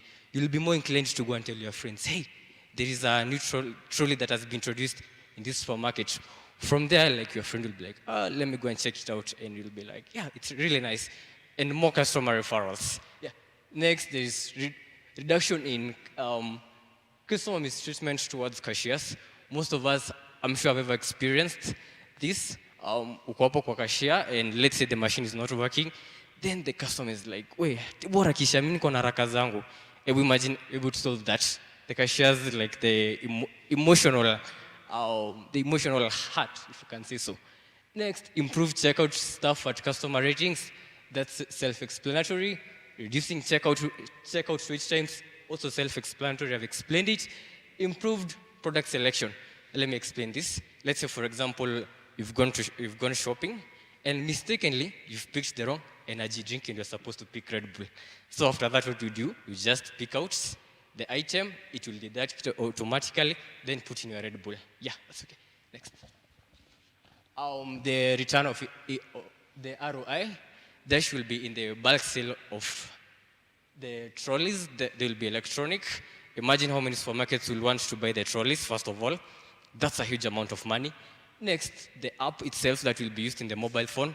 The people from Safaricom know that apps will bring a lot of money. Through the app monetization strategies, there are several of them. I tried to write them down. There are subscriptions, collecting and selling metadata. There are also physical purchases. There are also advertisements and many more. Okay, you can just go to the next slide. This is just go to the next slide. Thank you. Even though I have one last thing, this is called now the future of shopping. Thank you very much, even though that was brief.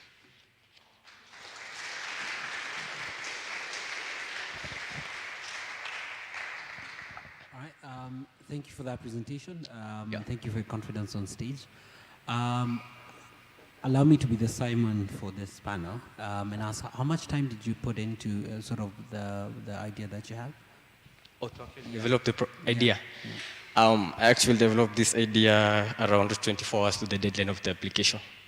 Okay, so I think you need to put a bit more research into, consumer behavior and what incentivizes someone to, within their shopping experience. How do you enhance that sort of customer satisfaction? So I think you need to put a bit more time into the product, but also a bit more time into your stage presence and how you deliver your idea. It has to be very clear, concise. I know you've used quite a number of examples, but work on how do I deliver this very quickly and very clearly so that we can better understand what you're trying to achieve. But thank you for that. Oh, thank you so much. Actually, the points, everything was clear. The timeline was reduced so much. Okay. Yes. Okay. So, I think it's a good idea.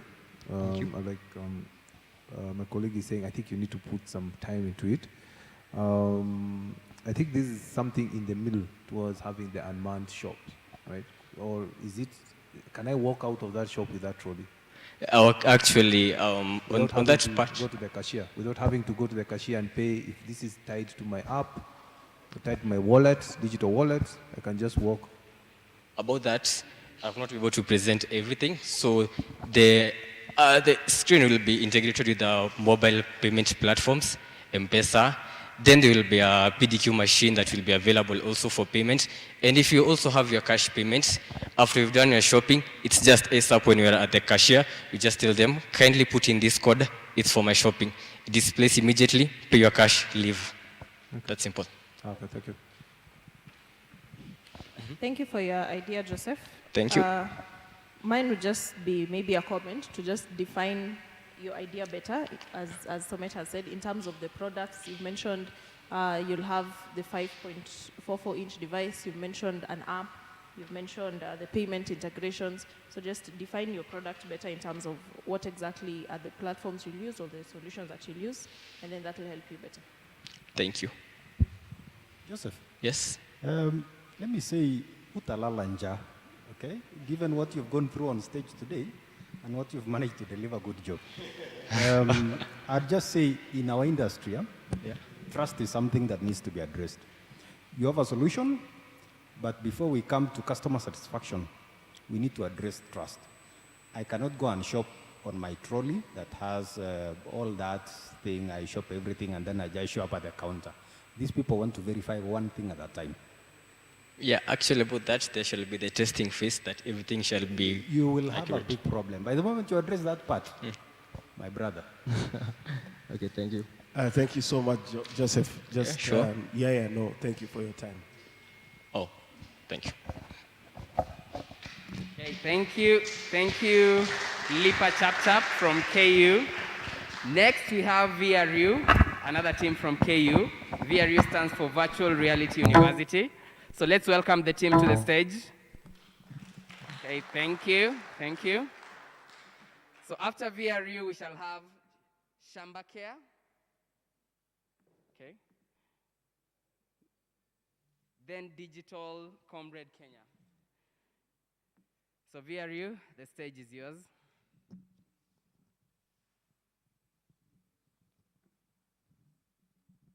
So let's try to keep it short, 5-6 minutes. It's a lot of time to pass your message. Most of these judges are techies. So techie, in the first 2-3 minutes, he or she already has comments and feedback for your application, okay? In arts is where you need 1 hour to present one thing, yeah? So be very precise, yeah? Actually, if you go for a very long time, they might start dozing and lose track. So do 5-6 minutes, get done, get your feedback. we move on.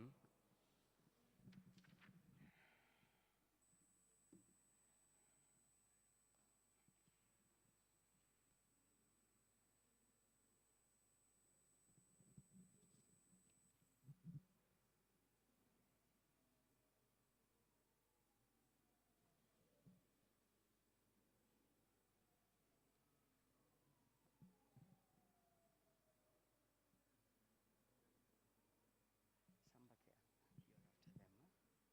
You ready? You still have the link? Or you have the... No, yeah, we are really hard up on time. Yeah, because we need these results by 2, all of them. Huh?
Just waiting for the video to play.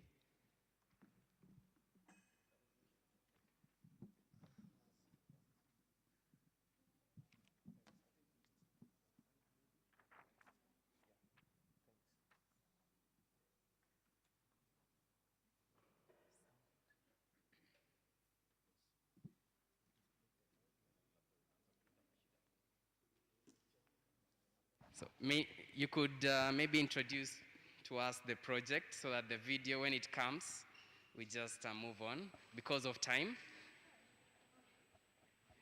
VRU? Yeah.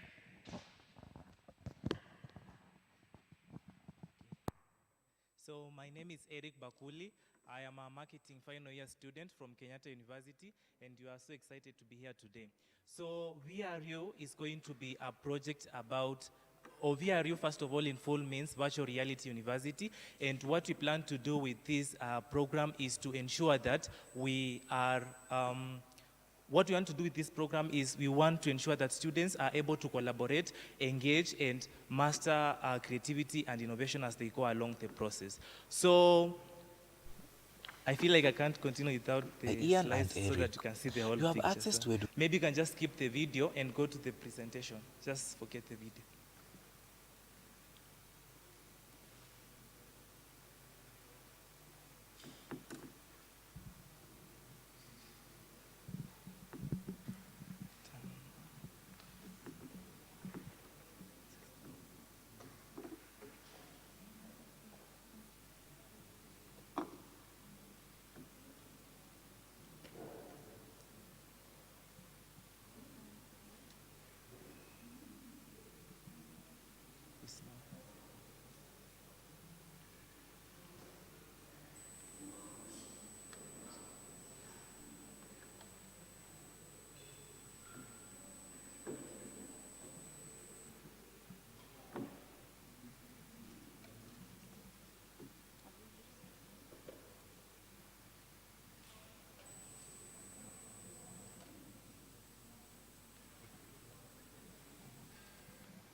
Okay, apologies for the inconvenience. So as I said earlier on, we are so excited to be here today to make our presentation. So VRU in full means Virtual Reality University, and what the project is all about is to promote engagement, creativity, and innovation as university students learn along. So my name is Eric Bakuli. I'm a marketing final year student at Kenyatta University, and my partner is called Ian, and you are excited to be here. Okay, so at the current situation, there is a misfit in the education sector in the 21st century. You will realize that most of the people, most of the millennials and the Generation Z in the education system right now, they are not very comfortable about how they are being taught, and this has led them not to master concepts very fast, but the thing that comes into their mind is, how can we cram this content so that you can pass the exams? But really, there's no that aspect of maybe mastering the concept in terms of transition into the job market structure. So some of the questions that you're supposed to ask yourself is, I believe we all have access to education, but do you have access to quality education? Or rather, what does it mean to have a quality education? In the world right now, we have more than 1.4 billion students, and these 1.4 billion students are being catered for by only 65.2 million educators. This means that this number is not in a good ratio, and something has to be done. Another question you're supposed to ask yourself is, maybe back a bit. Another question you're supposed to ask yourself is education that is being offered now industry-based? You realize that by 2022, 27% of the jobs that will be on the market are not being prepared for at the moment. So if we fail to do something, we will be very irrelevant when it comes to the year 2022. Another question is, do you enjoy how education is being delivered to you? Do you have fun while you're trying to learn the different concepts that the students, that the educators are actually trying to give you? Now, learning is supposed to be fun, and the only way we can make learning fun is by engaging the students and having them to understand the concepts for the industry.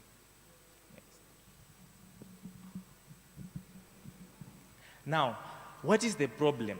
The problem is the current education system fosters people to only retain the content that are being taught so that they can maybe pass the exams or apply it in different concepts. But is it really mastering, enabling these students to develop the concept of innovation, creativity, and engagement? If you don't have an education system that is encouraging you to engage with other people, to experience what other people are learning and share with them the different experiences, it becomes very difficult for you to master those concepts for the future. Next.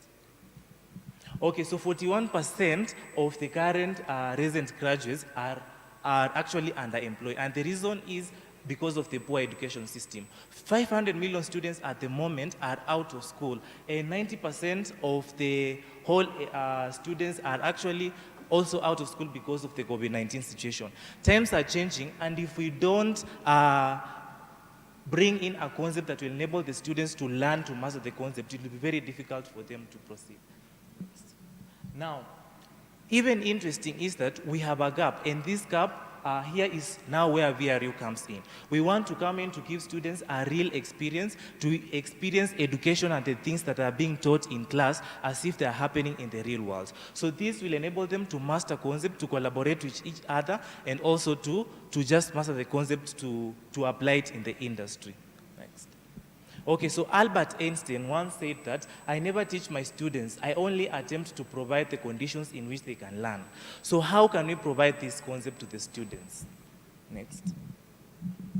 Okay, so our solution is VRU will harness the power of virtual reality through, VRU will harness the power of artificial intelligence through virtual reality to ensure that we are giving students real curriculums through head-mounted displays so that they can experience how the practicals are done and all that, as compared to the normal situation where lectures are just provided in the classes. Next. Okay, so how is this going to be done? The first thing is VR courses and the content will be developed, of course, with the Ministry of Education and all that. We'll also have content verified and content will be uploaded on the different platforms, and then the VR machines will be prepared for the students to start using them. Next. Okay, so why VRU? Through VRU, we'll be able to enable the students to have a better sense of a concept because they'll be experiencing the world in a very real world scenario. Next. Also, the students will be able to learn by doing. Through this, they will experience the practicals and the experiments firsthand. Also, we'll also scale the learning experiences because some experiments are so expensive to conduct, but with VRU, we'll be able to conduct those experiments. We also will promote collaboration engagement, and will also enable the students to get creative because they will engage with the content as if it is real in the world. Next. And also, the trips which are expensive will be possible because you cannot take the students to the moon, but with virtual reality, they'll be able to see that. Next. We also will promote distance learning because the content will be developed and provided firsthand. Next. And now we did a survey to KU students, and these were the results. And as you can see, really, there's a need for this project to be brought live so that the millennials and Generation Z can go through it. Next. Our impact we foresee is to impact more than 150,000 students in the next 6 months. That is when the project is implemented, and those will be the things we'll be looking at. And then accessibility. As you are well aware, the VR machines, we have those cheap machines which will be harnessed, and really they will be affordable by different students. Next. So VRU, we are here to inspire a whole new generation of students who have the experience and who can fit into the job market structure without any struggle. So we call upon you to support us as we make this a reality. Thank you.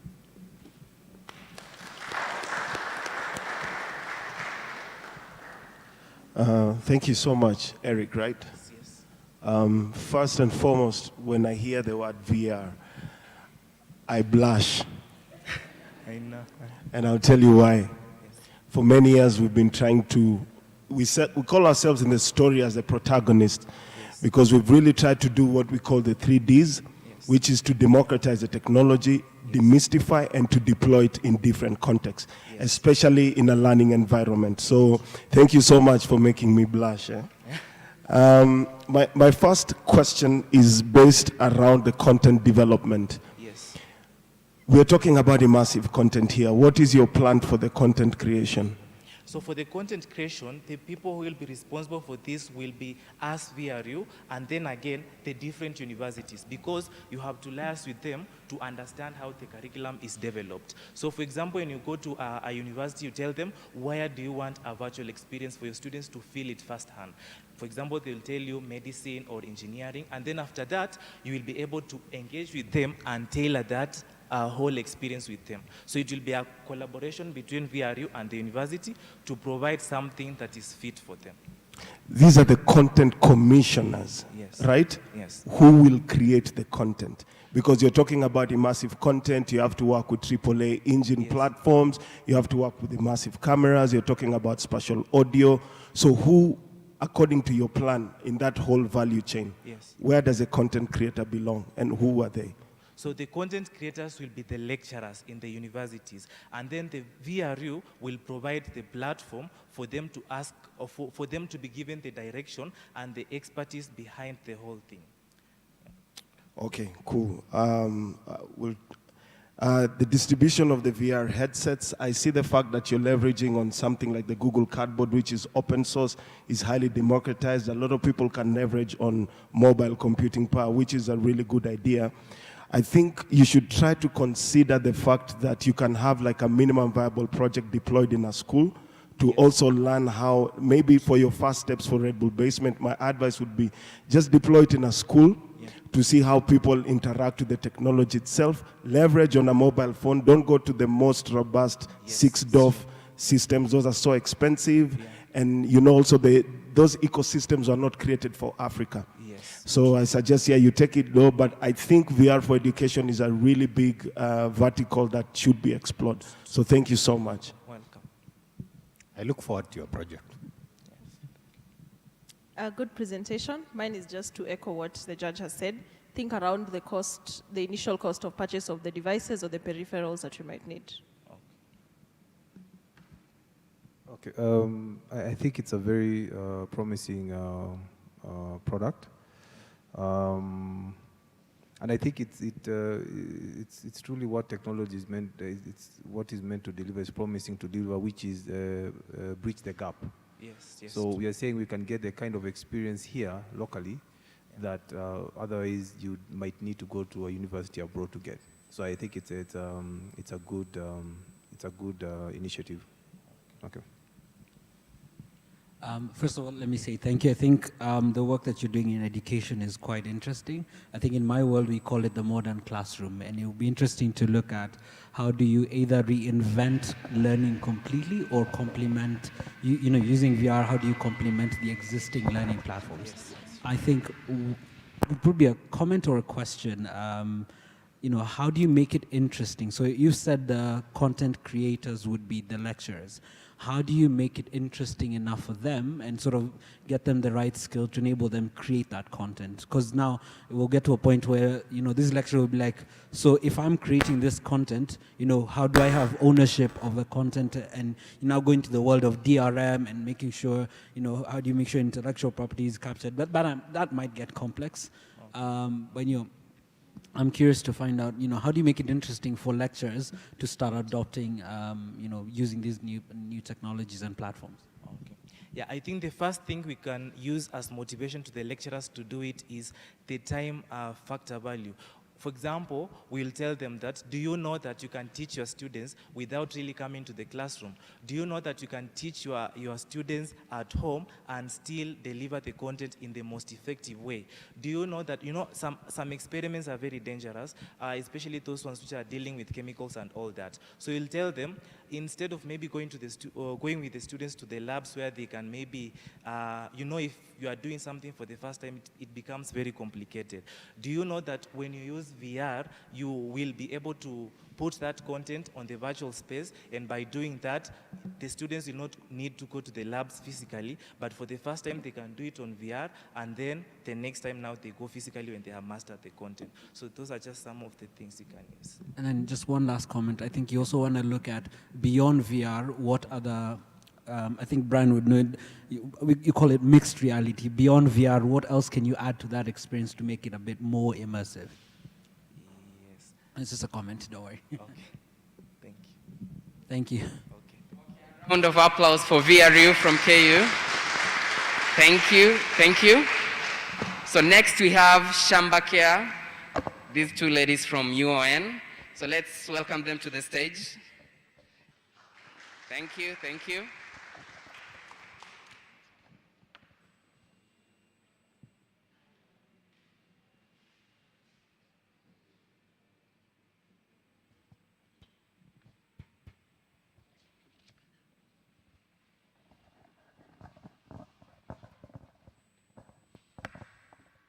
Hello, hi, good afternoon. Our project is Shambakia, and this is the video we presented for the Red Bull presentation.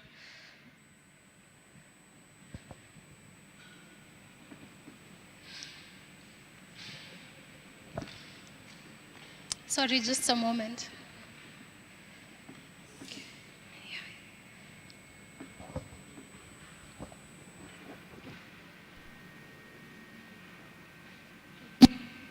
My name is Donna Rotich, and this is my partner, Victoria Monove, and we're both working with an app called Shambakia.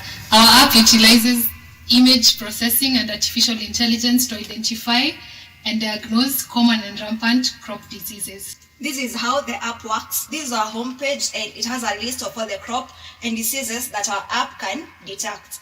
When you press the camera icon, the app automatically tells you the type of defect that is in your crop. It goes ahead and gives a brief description of the disease and how best to control and prevent it. We're still developing the app, and here are some things we'd like to add. We'd like to add a virtual assistant where farmers can communicate to both themselves and other experts in the field. We'd also like to add a crop locator whereby a farmer can be connected to the nearest agrovet. Thank you, and please vote for us. Thank you. So, did you know that every year plant diseases cost the world economy around $60 billion? To put that in perspective, we need $60 billion to solve world hunger every year. In the United Nations Standard Development Goals, number 2 was zero hunger, and number 12 was sustainable development. Responsible production and consumption. Yes, thank you. Our app Shamba Care hopes to achieve these 2 sustainable development goals in the following ways. We hope to use our app to identify crop diseases and also help our farmers connect to experts in the field. This is how our app is laid out. So as we've heard, we have a crop disease detection, which utilizes the concept of image processing and artificial intelligence. These two incorporated together helps the farmer identify the defect that is in their crop, and the app not only identifies but also goes ahead and gives a recommendation of what the farmer should use to prevent that disease. When you press the camera icon on the home page, the app can detect the type of plant that you've scanned. It can tell you the type of disease that your plant is suffering from, and it gives you the recommendations and the preventive measures that you can put across as a farmer to prevent the disease. On top of that, using our app, everyone can do crop cycle management, whereby it tells you the right time to weed, to plant your crops, to harvest, and also to apply pesticides and fertilizers. Using our app, a farmer can set reminders to do that. And who doesn't want to do timely farming? When the crops are ready, the farmer can alert customers so that they can know his crop is ready for sale. So our app has a real-time e-commerce platform that allows the farmer to post after harvest the type of produce that the farmer has. So that means that the buyer from all over the country can know this farmer is selling this crop at a certain price, and they can order from the app. We have also incorporated IoT into the farm. We want to make farmers among the top people in achieving the 2030 agenda. So we are trying to make them as digital as we can. So we have sensors such as nitrogen sensors, we have pH sensors, we have temperature, humidity sensors, and we have smart irrigation systems incorporated into the app. So when we have installed the app into their farmer's farm, they can use all these devices in their farms. On top of that, our app stores all the recent diagnoses of all diseases, so a farmer can notice all the trends for the diseases and prepare for it next time.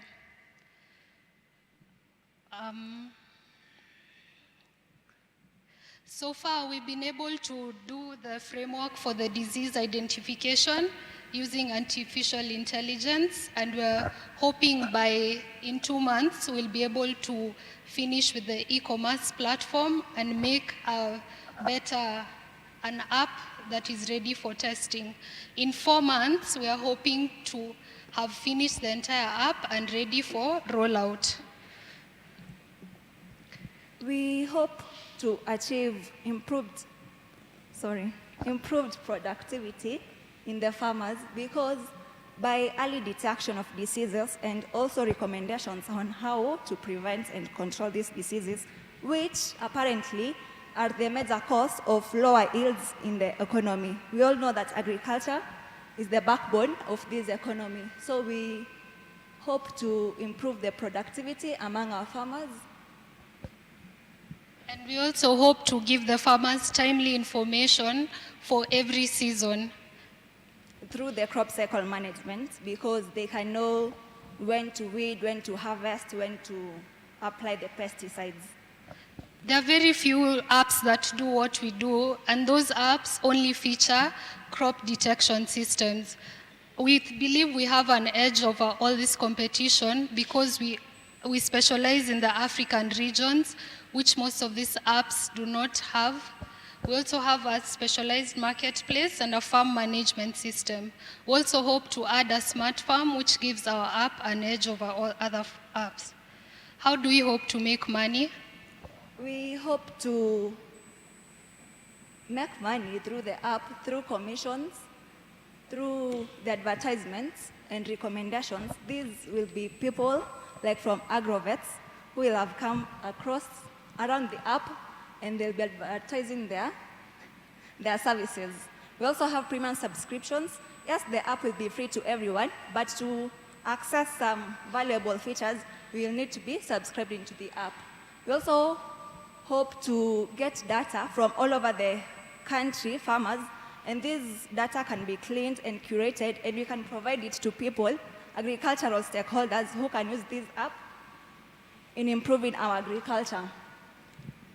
We also hope to have a dedicated Shamba Care smart farm management system which we can install in all farms and manage it for them. Using that money we get from the reward, we hope to use 40% in fine-tuning the app, 10% in public education and campaign, and 50% to purchase IoT sensors for the testing. Thank you. My name is Dora Rotich, and I'm an electrical engineering student in the University of Nairobi. And I'm Victoria Monove, an electrical engineering student from the University of Nairobi. We're not working alone. These are the people we hope to collaborate with who will help us make the app more accessible to the public. Thank you, and we are Shamba Care, where we protect what you sow. Thank you.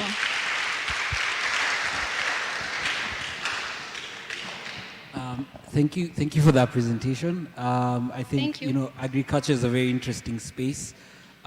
It's one of those spaces where it's a breadbasket of Africa, but not a lot of people have bridged that gap between technology and agriculture. I have a couple of questions for you guys. So within your platform, are you looking to build your own IoT sensors, or are you using existing IoT sensors and you sort of create a plug-and-play model? With time and with the right mentorship and the right skills from the people that we are collaborating with, we hope to make our own IoT systems. Okay. Similar to your what's called disease identification, are you training the models yourselves or using existing? Because I think there's a bunch of existing models out there that you can use. We are using our very own model. Your very own? Oh, yeah. cool. But of course, we're using existing models as examples because this isn't like our own original. Cool. All right, so I think my recommendation to you is you're doing quite a lot, and it'd be interesting to look at in the future that becomes one huge platform. But I'd say pick one area, and so if it's disease identification, narrow down on that, really build a focus on that, and then now add all these other things on top of it, rather than try and build all of them at once. So that would be a good way. Also look at platforms, if you've ever come across Farm Beats, it will give you a very good idea on how you can leverage existing platforms and what large organizations that have that sort of money and muscle to do it, that you can actually take what they have, build on top of it, and actually it will help you to go to market way faster. But thank you so much for that.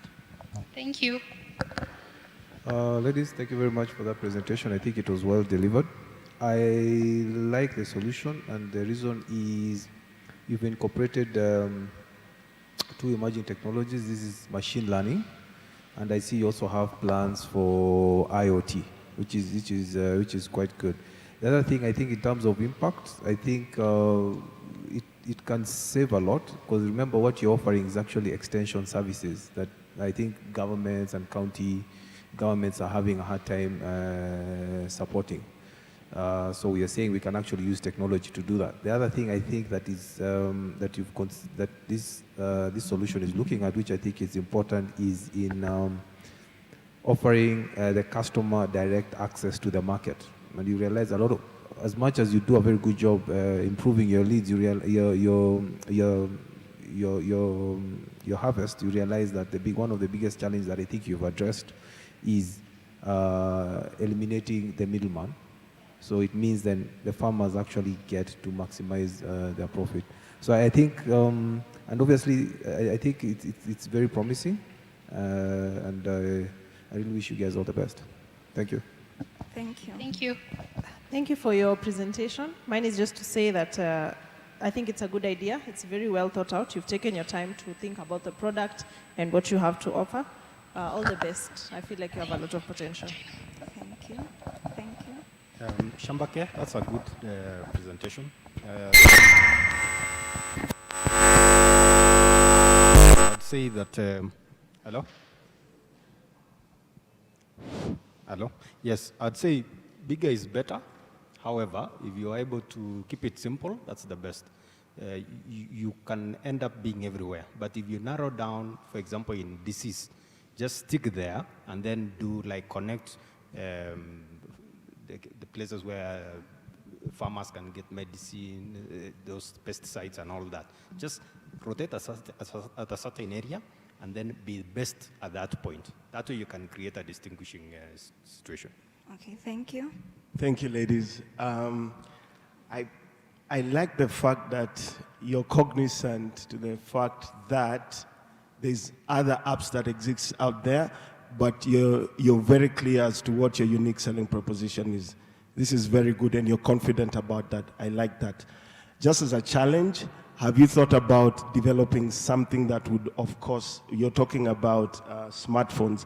Is there anything on USSD that you've been thinking about? Like USSD platforms? Did you get it? We can't get you clearly. Please come up again. I think I can be helped to explain what, you know, with M-Pesa, the way you have like your mobile version, but then you have a text version. That's a USSD platform, because you know there are some farmers probably that have issues with connectivity. So have you guys thought about a USSD platform?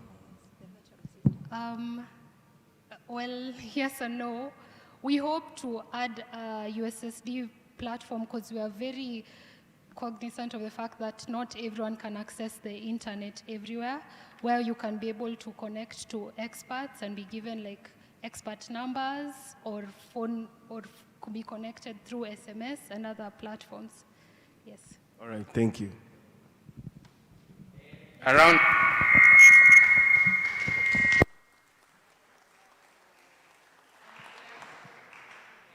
Thank you, Shambakea. So next we have Century 5 from the gentleman on stage. Let's welcome him on the stage. Okay. And just maybe before he starts, I have some 2 questions. I have, Jacqueline has some 2 goodie bags that she wants to give away. So I'm going to ask some 2 questions, yeah? And whoever answers these, of course, will get a bag. So when is the global workshop supposed to be? Which dates? Yes, Steve? 10th to? Very good, Steve. Well done. A clap for Steve. Steve gets a bag. Then, in honor of our judges, I want anyone to name 3 judges that are here with us today. Yes? Very well done, Lipa Chap Chap. Lipa Chap Chap gets a goodie bag.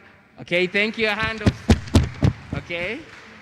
Thank you, thank you. So we'll go on. Century 5, let's do it.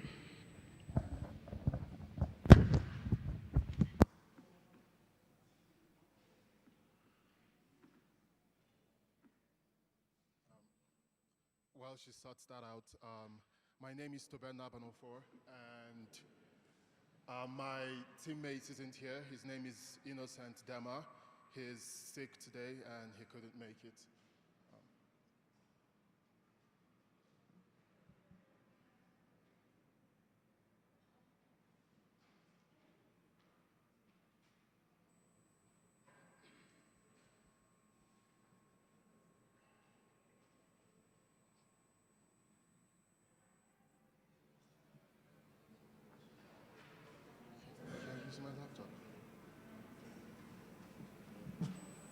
use my laptop? Yes, yes,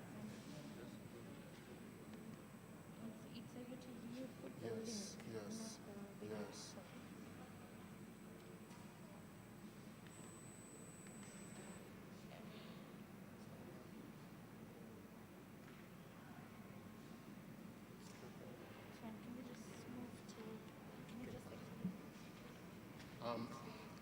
So they're having trouble playing the video, but I'm just going to explain the idea. So one of the biggest problems that we have in Africa is our emergency systems, right? I don't think anyone here feels comfortable that if they had an accident, God forbid, living here or at any time, that they would get the care that they need. And this is a really big problem in Africa. It's actually said that around 5,000 people a year die in Kenya just due to this reason. There are about 3,000 to 13,000 accidents around Kenya alone every year. And this is a really big problem. So entry Century 5. The security that we deserve, because of course in Africa we deserve a lot of things that we don't get. Next slide, please. So the problem, I've described what it is. But the real reason why we have these issues is because our emergency systems are decentralized. They are not all in one place, right? So if you're having an emergency, unlike a place like in the US where you can call 911 and you get help for regardless whatever emergency you're having, if it's a police emergency, a medical emergency, a fire emergency, all of them you can call through 911. In Africa, we don't have that. And of course, it causes a lot of problems. Imagine being shot and having to go on Google to find the number of the closest police station or the closest hospital around you to call. It loses a lot of time, right? So why should we care? Unestimated, I said that, 5,000 people. There is also reasons why we need emergency systems, right? Domestic violence. They say that around 30% of women age 15 and above have experienced some sort of violence, physical abuse actually at home. Fatalities and injuries have increased 26% and 46% respectively since January 2015 and January 2020. 70% of everyone has witnessed an accident. I know I have. I've witnessed lots of accidents. I've been in some. Next slide. All this is not to say that our emergency, our first responders are the problem, right? It's the infrastructure that is provided for them.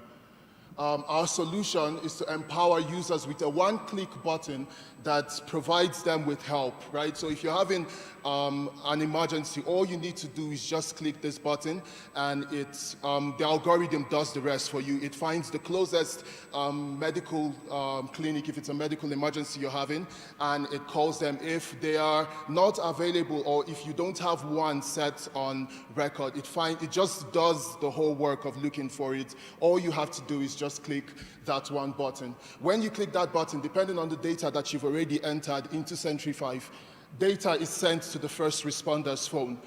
So after they've been called, they are texted and data is sent to their phone. That data includes the data that you've added. So things like your medical records or your blood type, if you are diabetic. These are really important things that first responders should know as they arrive on the scene. Century 5 provides all of that. We want to keep blood in our blood banks. There is a feature for requesting for blood donations. The app is a lot already. We have a prototype, a working prototype.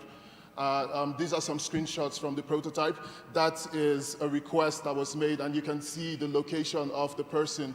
It sends that direction to the medical personnel because sometimes they have to look for these people, and as you're looking for them, you're losing more time and more lives are being lost.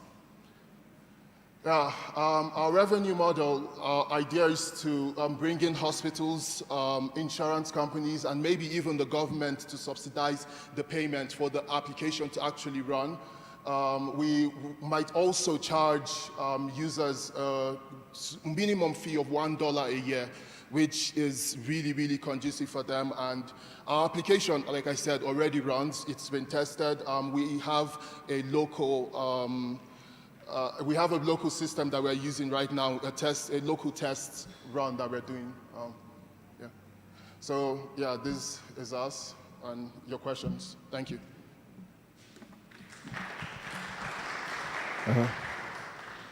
Thank you so much for your presentation, and kudos on trying to consolidate the emergency response into a central repository.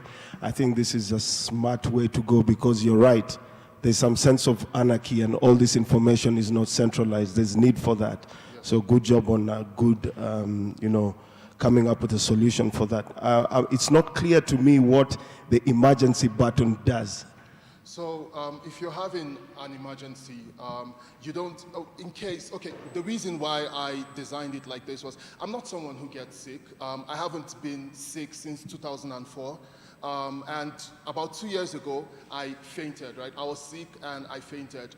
And I live in a studio apartment, right?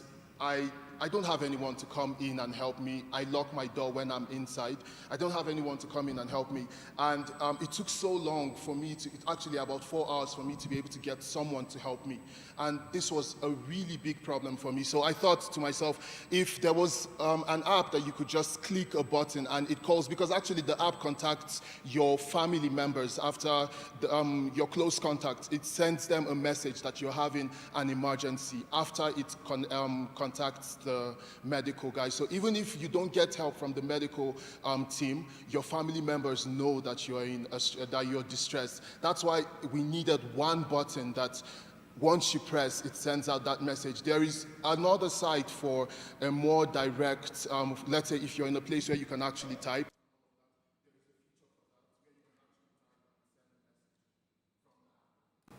Okay, now I was just struggling with trying to understand, because let's say, for instance, I pressed the button. Yes. I think when it comes to emergency responders, there's a lot of information that goes into communication to really understand your current predicament. Yes. But I don't want it to be in the case where you actually but dial that number. Yes.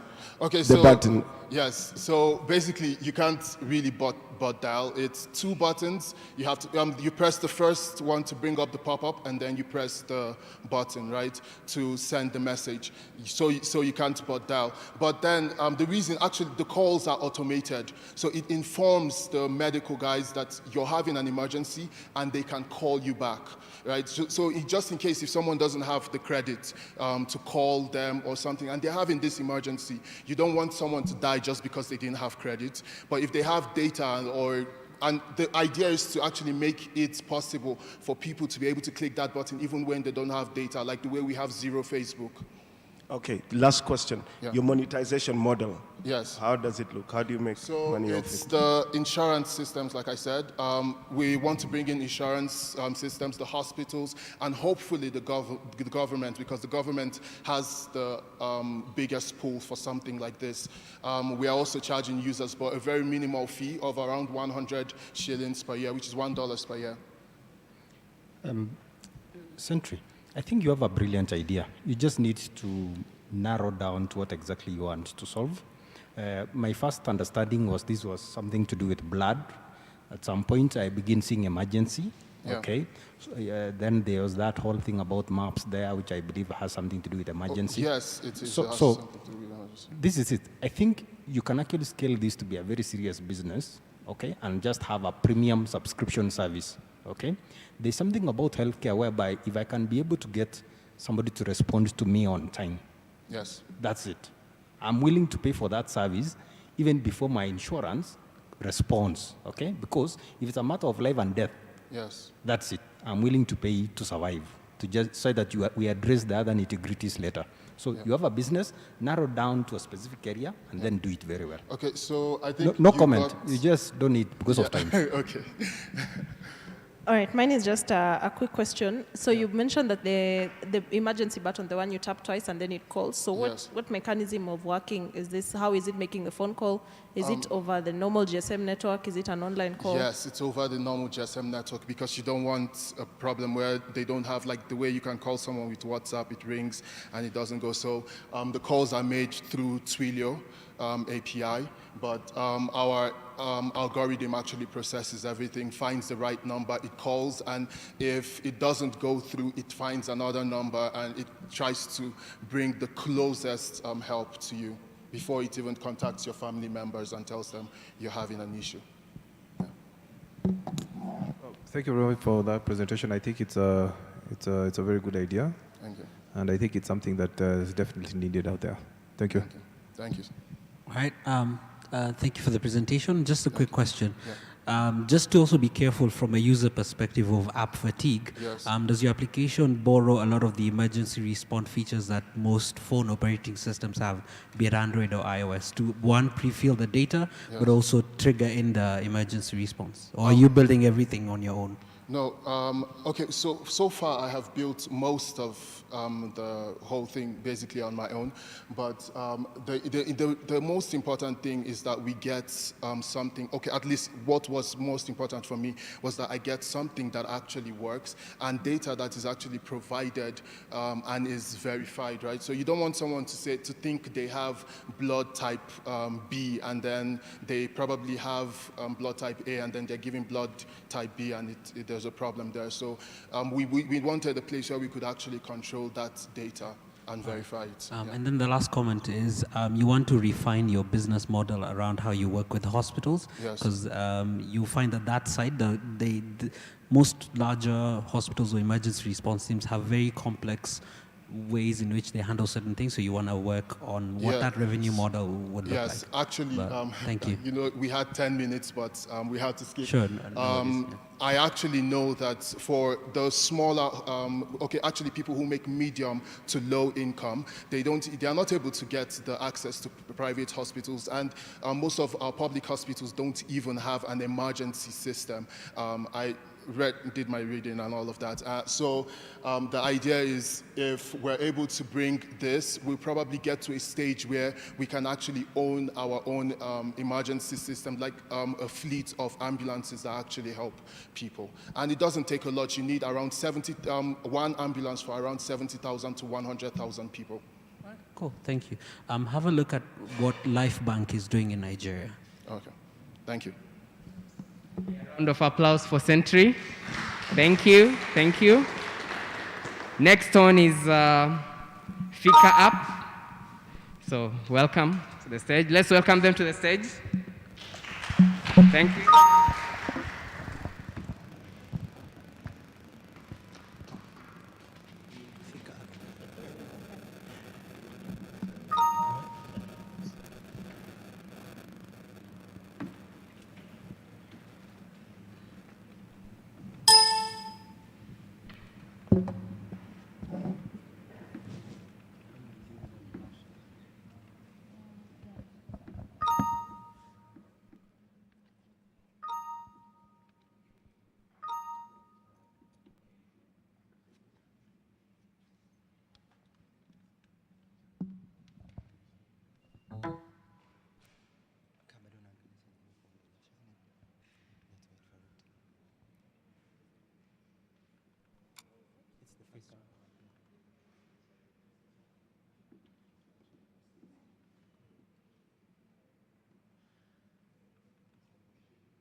So good afternoon. My name is Samuel Ogola. I'm from the East Africa School of Aviation, studying aeronautical engineering. And Adam. Good evening. My name is Adam Umenda. I'm also a student at the East African School of Aviation. I'm also studying aeronautical engineering. So basically, our app, Silitran, it's based on a contrarian truth that in the near future, people will require access to instant maintenance, repair, and installation services because the technology plays a key role in our lives these days. Like, we are surrounded by many devices, and at some point, they are prone to malfunction. So,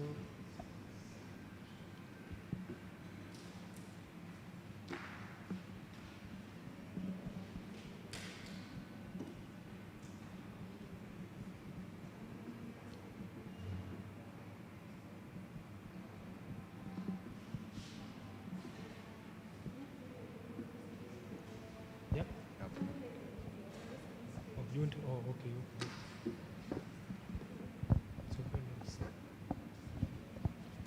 As you can see, Silitran Technologies Incorporation, it operates a technology platform for quality repair, maintenance on electronics or machinery, tools, equipment leasing, professional technical assistance, for example, plumbing, electricians, and finally purchasing of tool, machinery, or equipment. Our mission is to provide worldwide network, professional, reliable maintenance, repair, and installation services to all your devices. And our vision is to develop the technology in Kenya, Africa, and the globe at large. As you can see, the current problems facing the maintenance industry is low quality. There are low quality services being provided. The low quality services being provided because you can see the technicians, like, they dress awkwardly, they are not neat, and also they may do some shoddy work in order for you to call them again. Fraud, this one I can speak from experience. My sister lost 3 phones in a span of 2 years when she took them to be repaired. Like, these people just disappeared with their phones and she trusted them with it. Poor customer services, like there is no accountability in this issue, in this sector. Unemployment, you can see these people like the plumbers, the electricians, the people who repair these fridges or any other thing. They advertise themselves on trees. Like, you can see a poster reading their plumber, the phone number, so they don't have a platform to advertise themselves. Our solution to these problems include trustworthy, professional, and high quality of customer service whenever you want services. And we can provide employment to these people.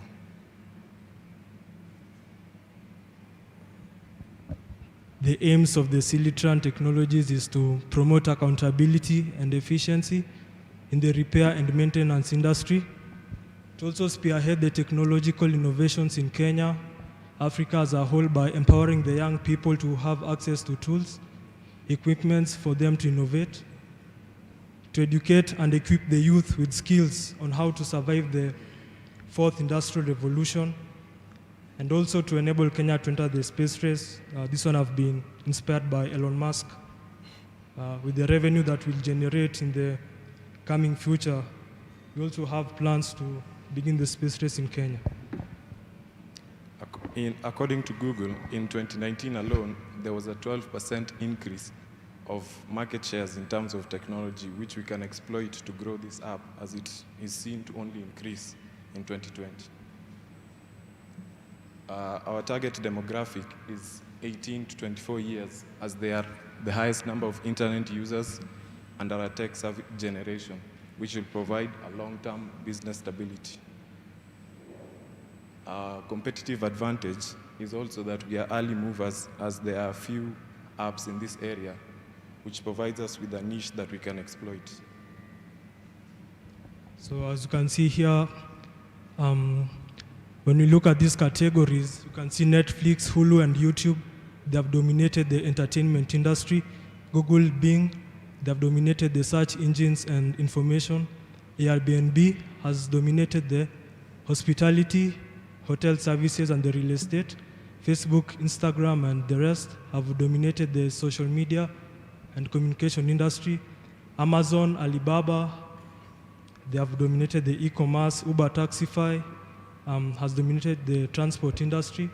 And now Silitran, since you have not seen a platform which has dominated the maintenance, repair, and technical service industry in the world, so we believe that we can take that market.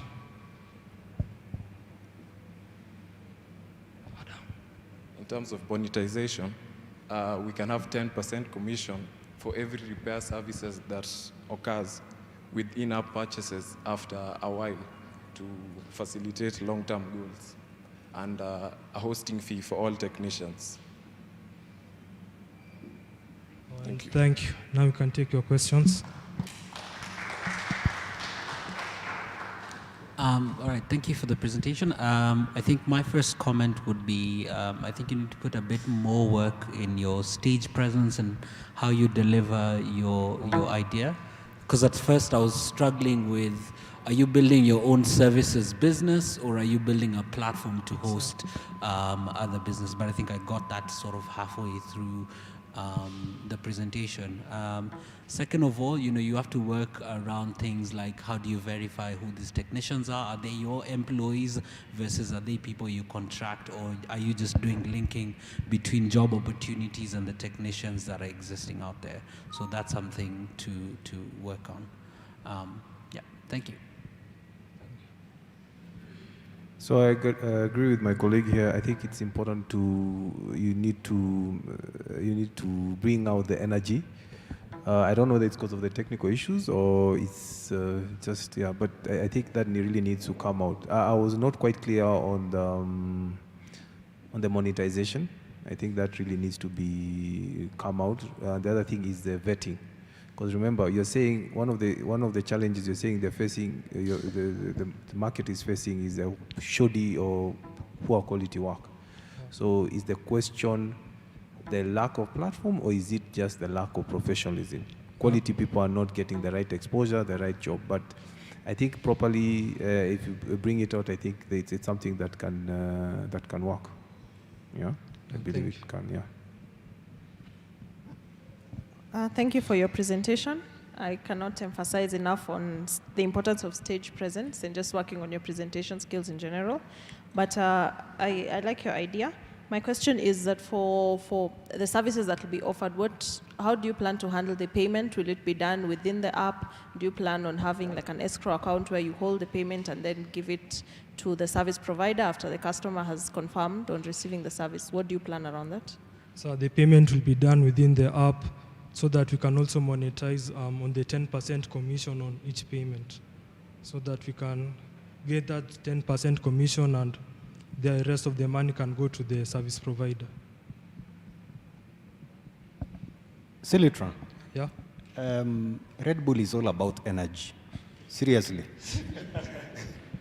Now, concerning your pitch, competition, okay? Yeah. The Googles, where all those people you listed there, they're not your competition, okay? Yeah. You're completely off. There are sites like Fundi something here in Kenya. Those are your competition, okay? So realign accordingly. Can I explain that for Google? Like I was giving an example on the domination of the market. Like you can see Alibaba or Amazon, you can literally buy anything from there. Now when it comes to maintenance, Silitran, you can do any maintenance repair service from that platform. I think what he's talking about is that even in Kenya, there are existing apps that especially work with the blue-collar jobs and trying to link the service providers in that industry to the customers who need the service. So there's one that I know and I've used. It's called Link, L-Y-N-K. You can just have a look at them and see what they do. Okay.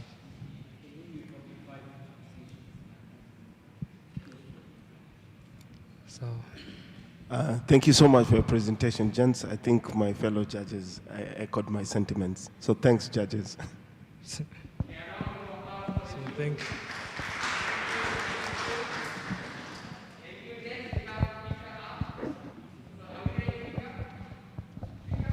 Second.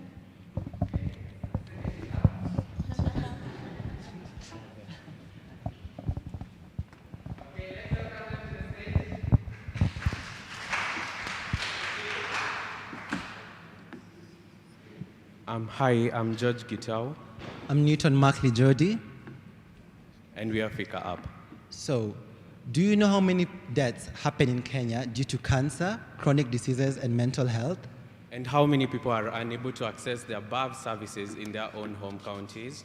Let alone counties which do not have facilities that are equipped to cater for such chronic diseases? How many numbers are being diagnosed daily, and over the years they're just keeping on increasing?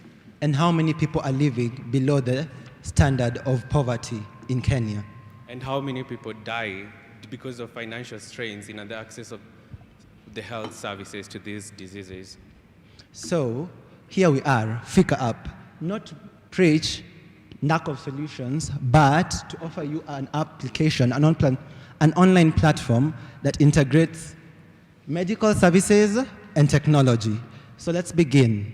First of all, George, take us to the first point. We offer the access to these facilities and specialists from our app. We connect the patients to the facilities that are equipped to offer these services. The specialists have online consultations with the patients, so it's seamless and less money is used to go for physical consultations. As we all know, knowledge is power. We create awareness through outreach programs and also the creation of groups of people who've been through this, who are about to go through this, or who are currently going through this, where they can share and actually help each other out.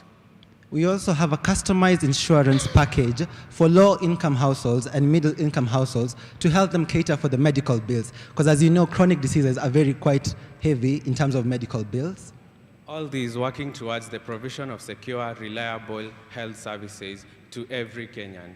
So what are our key differentiators? The first thing is quality management. We only work with specialists who have been approved by the Board of Health. This is specialists in oncology, diabetes, heart diseases, and mental health to help our patients.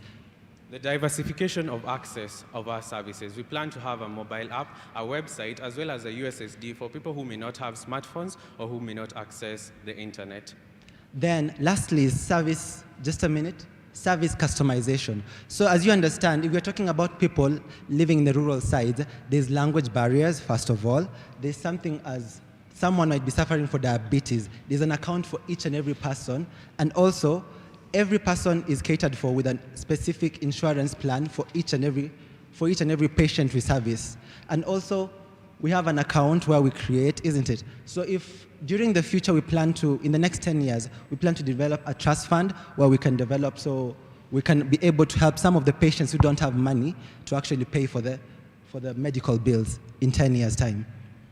Currently, we've undertaken several researches. We've done research on the development and the treatment of these diseases and the development in the support for mental health in Kenya, because as we've seen, it's a rising issue as of now.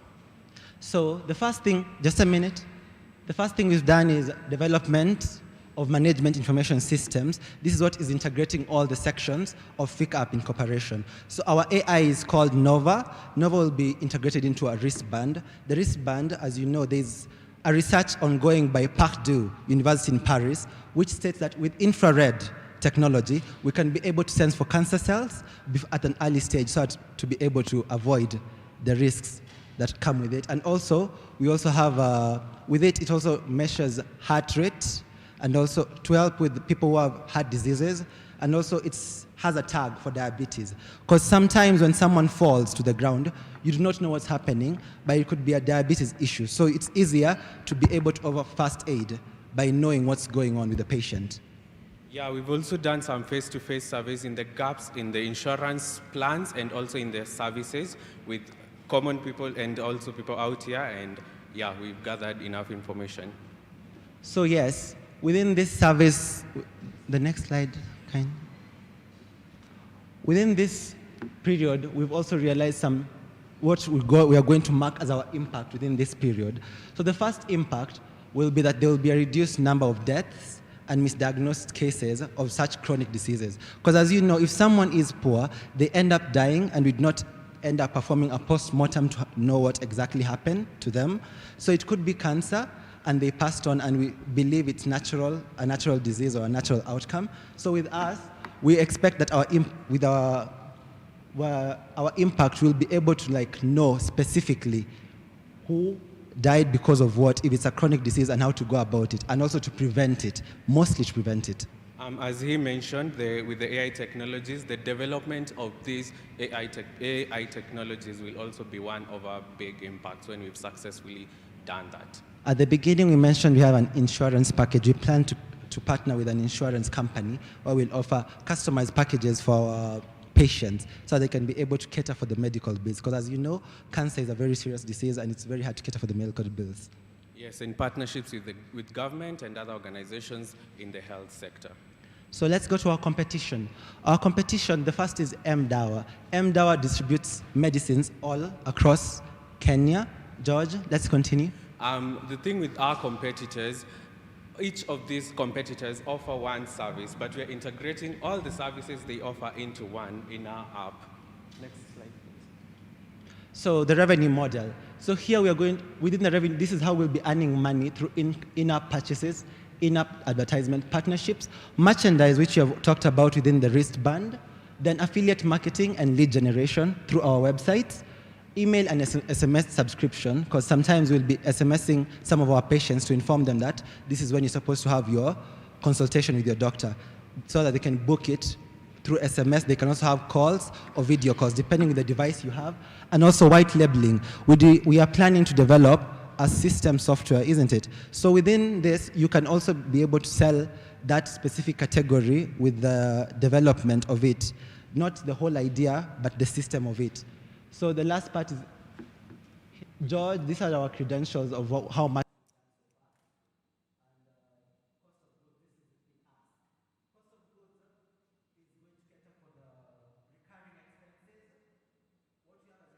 Expenses in terms of coding, development, and everything. Then all the other amounts come in as cost of goods is non-recurring expenses. The rest that you see in the pie chart are the recurring expenses for our farm. And we plan to roll it out within, each disease will be rolled out within 1 year's time. So we cater for cancer within one year. And to conclude, Bill Gates once said that, in 2014, he said that we will not die because of wars, but because of health pandemics. And as you can see, we've had Ebola. We are currently suffering with coronavirus. So if we do not take time to look at this, we are not going to crash our wars with politics or anything, but it's going to be health pandemics, and we need to consider it fast. Thank you. Yeah, we are open to questions now.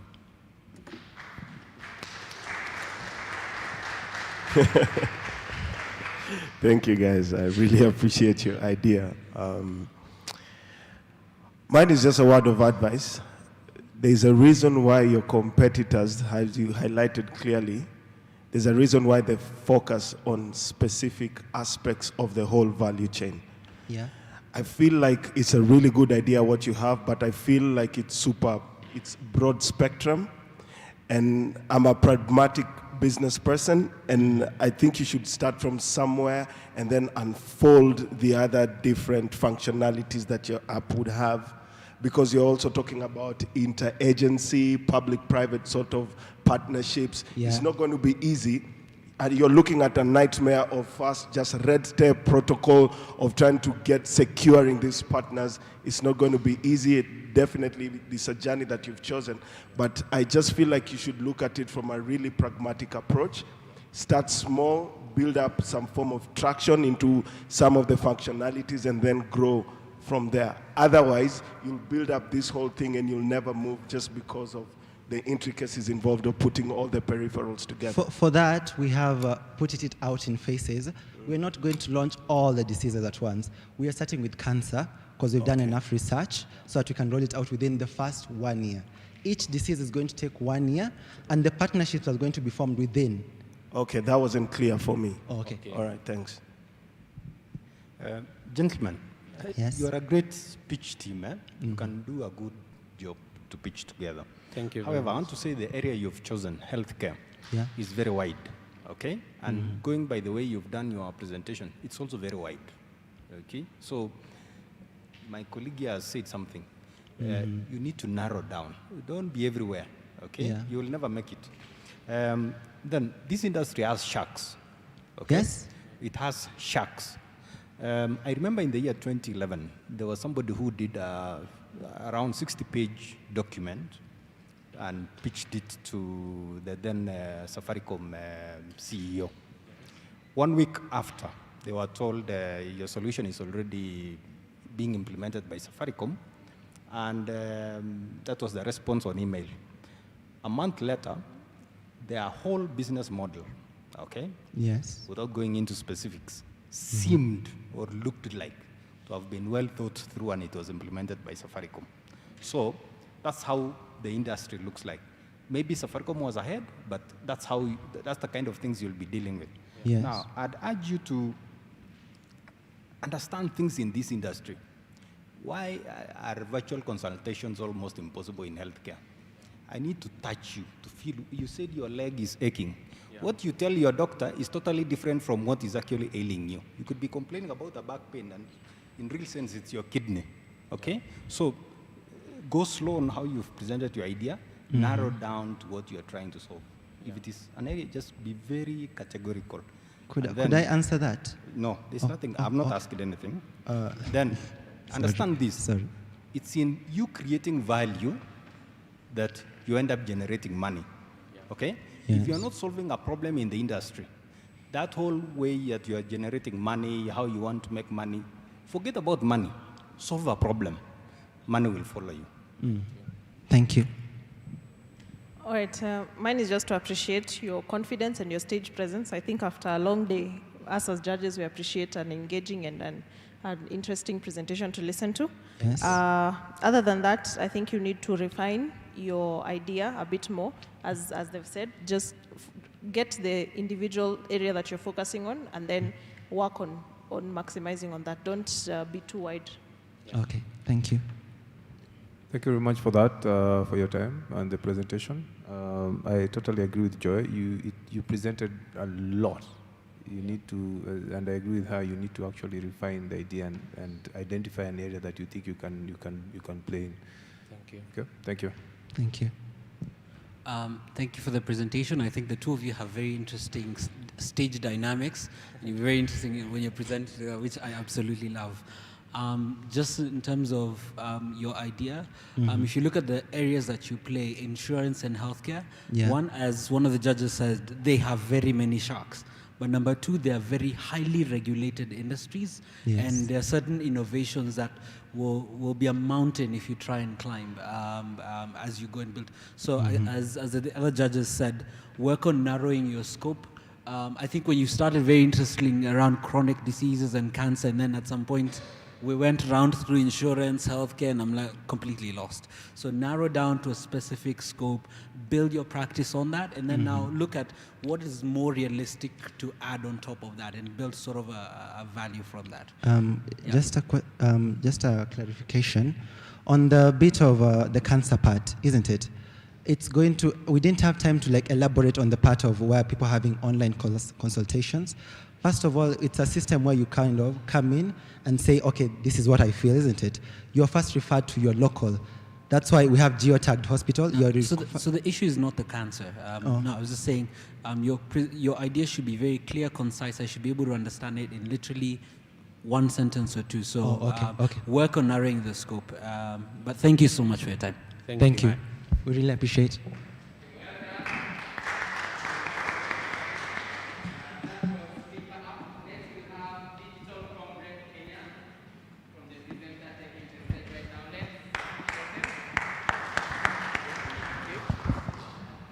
Okay, good afternoon. Good afternoon. Yes, I'm Shedrack, electrical engineering student representing Mo University.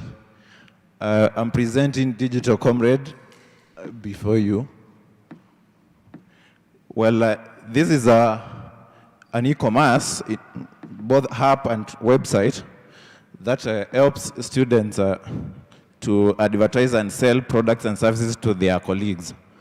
This is not a raw idea. It's not a prototype, but a product that has been in the market since last year, November.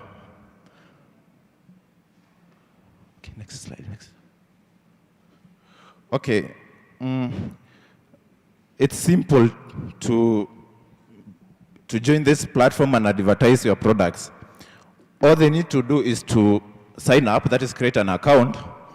Next, they create their online shop. The reason why they create shop is so that when products are being displayed in the app or site, they don't display your personal name. So if I'm Shedrack and I want products to appear under a name, say like Best Electronics in Kenya, that will be the seller ID that will be visible to buyers. Now the next thing they do is to set up their target campuses. So that we usually recommend you set target campuses as the areas that you can deliver without incurring extra expenses, because we don't want clients to pay for delivery fee.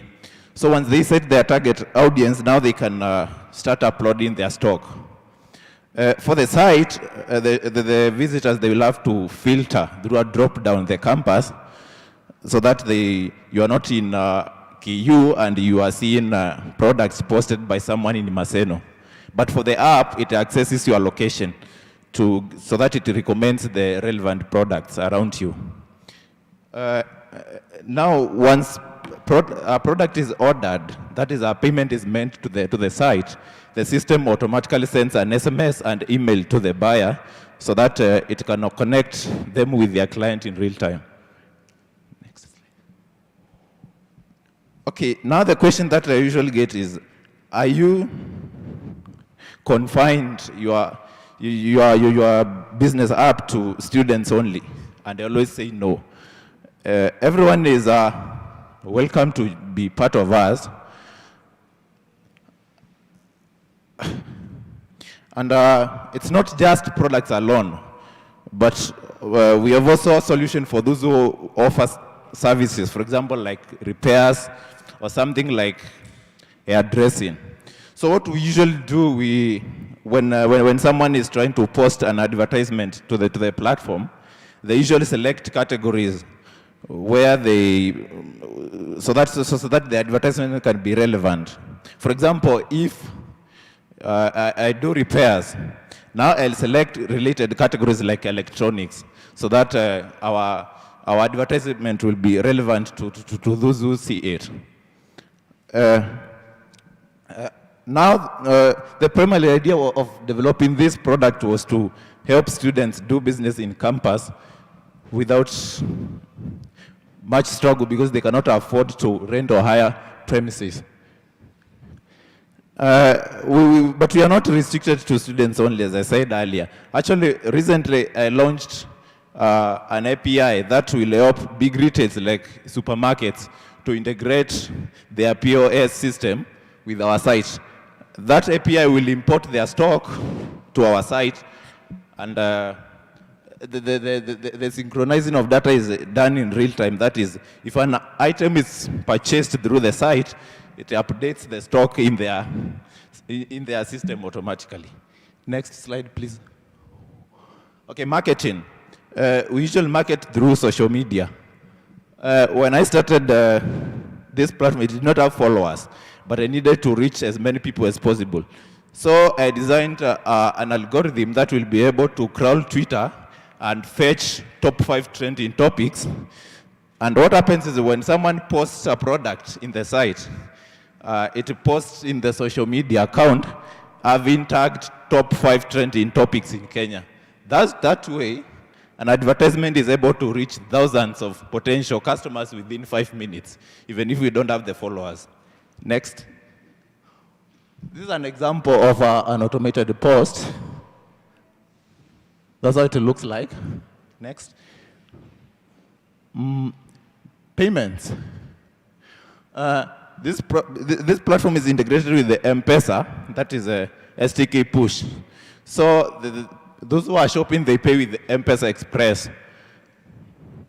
And again, we've also waived M-Pesa transaction charges so that students, they can buy from their colleagues through our platform without incurring any extra charges. These are the rates.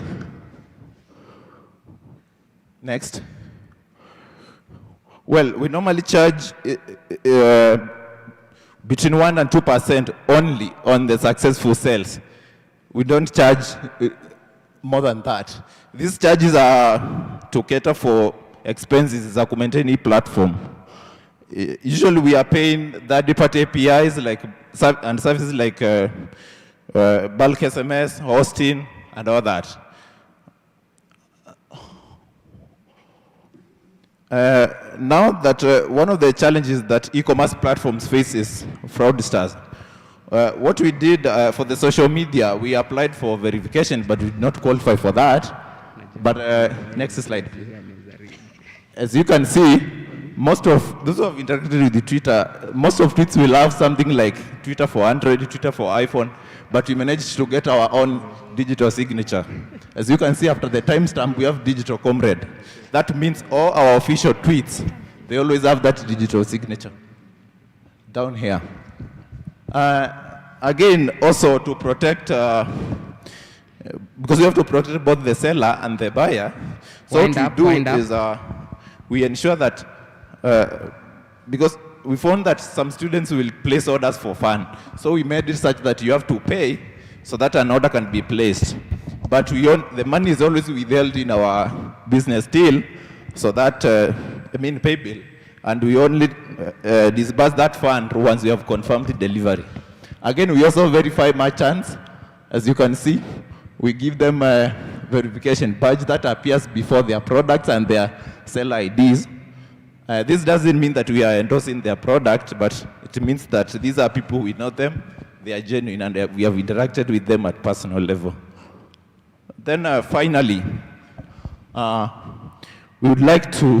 are seeking for grants and such like, so that we can get funds to establish premises where maybe the sellers can deliver the orders, and clients, they can pick their products from our branded shops. Thank you.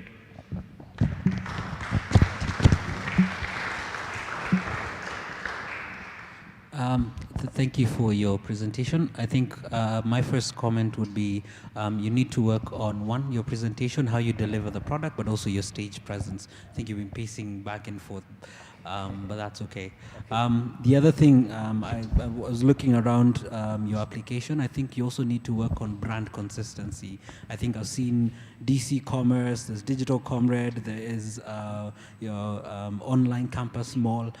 That's a bit of inconsistency that might, you better consolidate that in the future. But thank you, that's all I have. Just like the colleague said, first of all, thank you for the presentation. Just like my colleague said, I was struggling whether to watch you pace up and down. At least I know you understand your slides. You're very familiar with your slides and the content. But the idea of pacing up and down, you lost me in so many places. So I cannot comment so much for now. But thank you very much. Thank you for your presentation. My comment to you would just to think around what differentiates you from the other online platforms, the Jumias and the Kilimols of this world, and also just figure out what your target market is. Yeah, because I feel like for now you're a bit wide. Okay. Digital Comrade. Yes. Very good, man. I think I must appreciate you for one thing. Thank you. You are not only somebody who thinks in class, but you're also trying to implement something. And you've thought through your business, I can almost say, almost end to end, okay? You are a techie. Understand one thing, you can never do everything, okay? Yeah. Get somebody who can assist you with pitching, okay? And you will go very far. I think if there's something that you will one day appreciate is you started one time, started a business in campus that was actually doing very well, okay? Maybe your business model may not work, but you have something that's working. That's an achievement, okay? Take that and continue improving on your product. You never know. In future, you will probably crack something that you will appreciate. Just know, having a single wing is not enough. You need to go with a team. Thank you so much for your presentation. I'm actually really impressed that you have a prototype. I've actually gone through your website on my mobile phone. Good job on having a working prototype. Mike, I have two questions. One is based around figures, and the second question is actually just based around the interface of your website. I see there's a lot of stock footage from some of your suppliers. From what I'm understanding is your audience as are campus students, right? Yes. There's a lot of stock footage on your website. So, you know, there's misrepresentation when it comes to acquisitions of products. You know, the picture that is on the site does not reflect the actual picture. You need to be cognizant to that fact because there's a lot of that stuff on your site. Number two, I'm curious with the numbers. What is your monthly, if you don't care, if you don't mind sharing, your monthly turnover or yearly turnover? How long has the website been up, the e-commerce platform? It's from November last year. That should be almost close to a year. Yes. And how are your numbers looking? Oh, in terms of traffic, purchases, or Purchases and traffic. Oh, the traffic averagely between 300 to 500 visitors per day, but the returns they are not that good, if I may say. Yeah. Okay. The reason why I was asking you this is because I echo his sentiments. Build a team, especially business development, you know, client facing. You're trying to also get a lot of people there, people who can help you scale. I think it's scalable, but you really need to build a team. You cannot work on this alone. Okay. All right. Thanks, but good job. Keep it up. Okay. A round of applause for Digital Comrade Kenya. Okay, thank you. Next is Comrades Easy Accommodation App. These comrades, these are the guys who lead others during, you know what. Anyway, comrade power. So welcome. So let's appreciate him. Comrades Easy Accommodation. That will be the second last presentation. Second last. So let's go. Hello, everyone.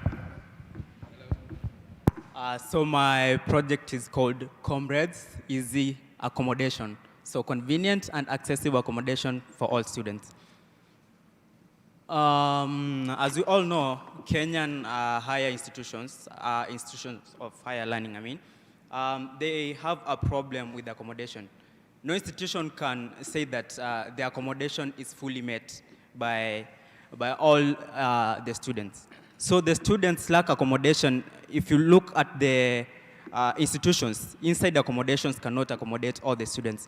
So that's why I came up with this idea, such that all the accommodations, those outside of campus, can be combined in one platform, and the students can see the accommodation facilities that are available from their institution. So if a student gets into the app, they get to select their institution, and then they get to see the areas where the accommodation facilities are. So as an example, I'm from Kenyatta University, and for accommodation in Kenyatta University, maybe I could take myself as an example and some friends. You could take some time to find accommodation. Yeah, like really. You could look for accommodation for about 2 weeks, just gauging this one or this one, and then you finally end up getting stressed, kind of. The in-campus accommodation has 10,258 beds only, and Kenyatta University has 70,000 students.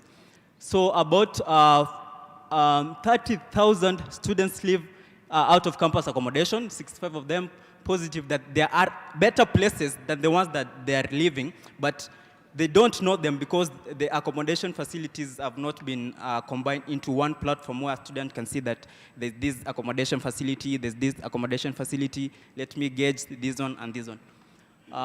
Okay, next slide. So existing problems are, as I've said, it's difficult to know all the accommodation options.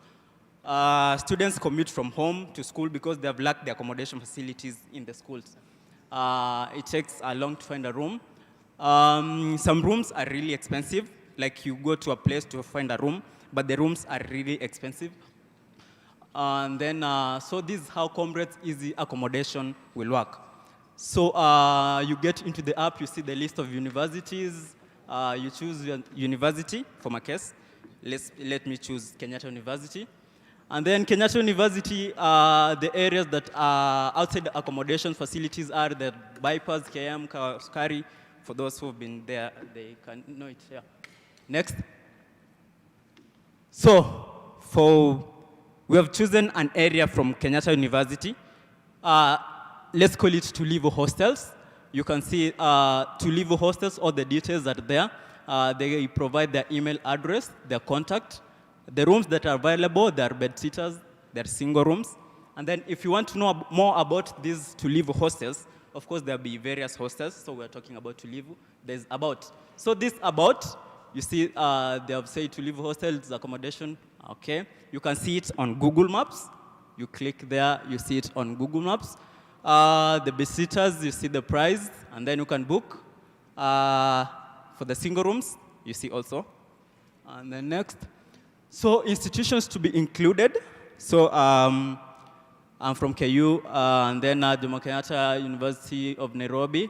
So we include the institutions as we go by, okay? And then the competitors available, there is booking.com. People get to book a room, maybe an hotel, decide they're going to stay there for 7 days and all. And then Kwetu Hostels. Kwetu Hostels is an accommodation facility, but that is one company, so it cannot cater for all the students, okay? And then key differentiators. Hostels and accommodation services on one platform, as I've insisted. And then there will be a notification on this app. So a student after, there's your history on the app. So if you've checked to leave, you've checked maybe Winners Hostel and all, a notification will come to your app when there are vacancies in that hostel that you've checked before. So maybe a student vacates and then you see a notification and all. A room, when it's occupied, you see a notification. Contact with the agents and landlords.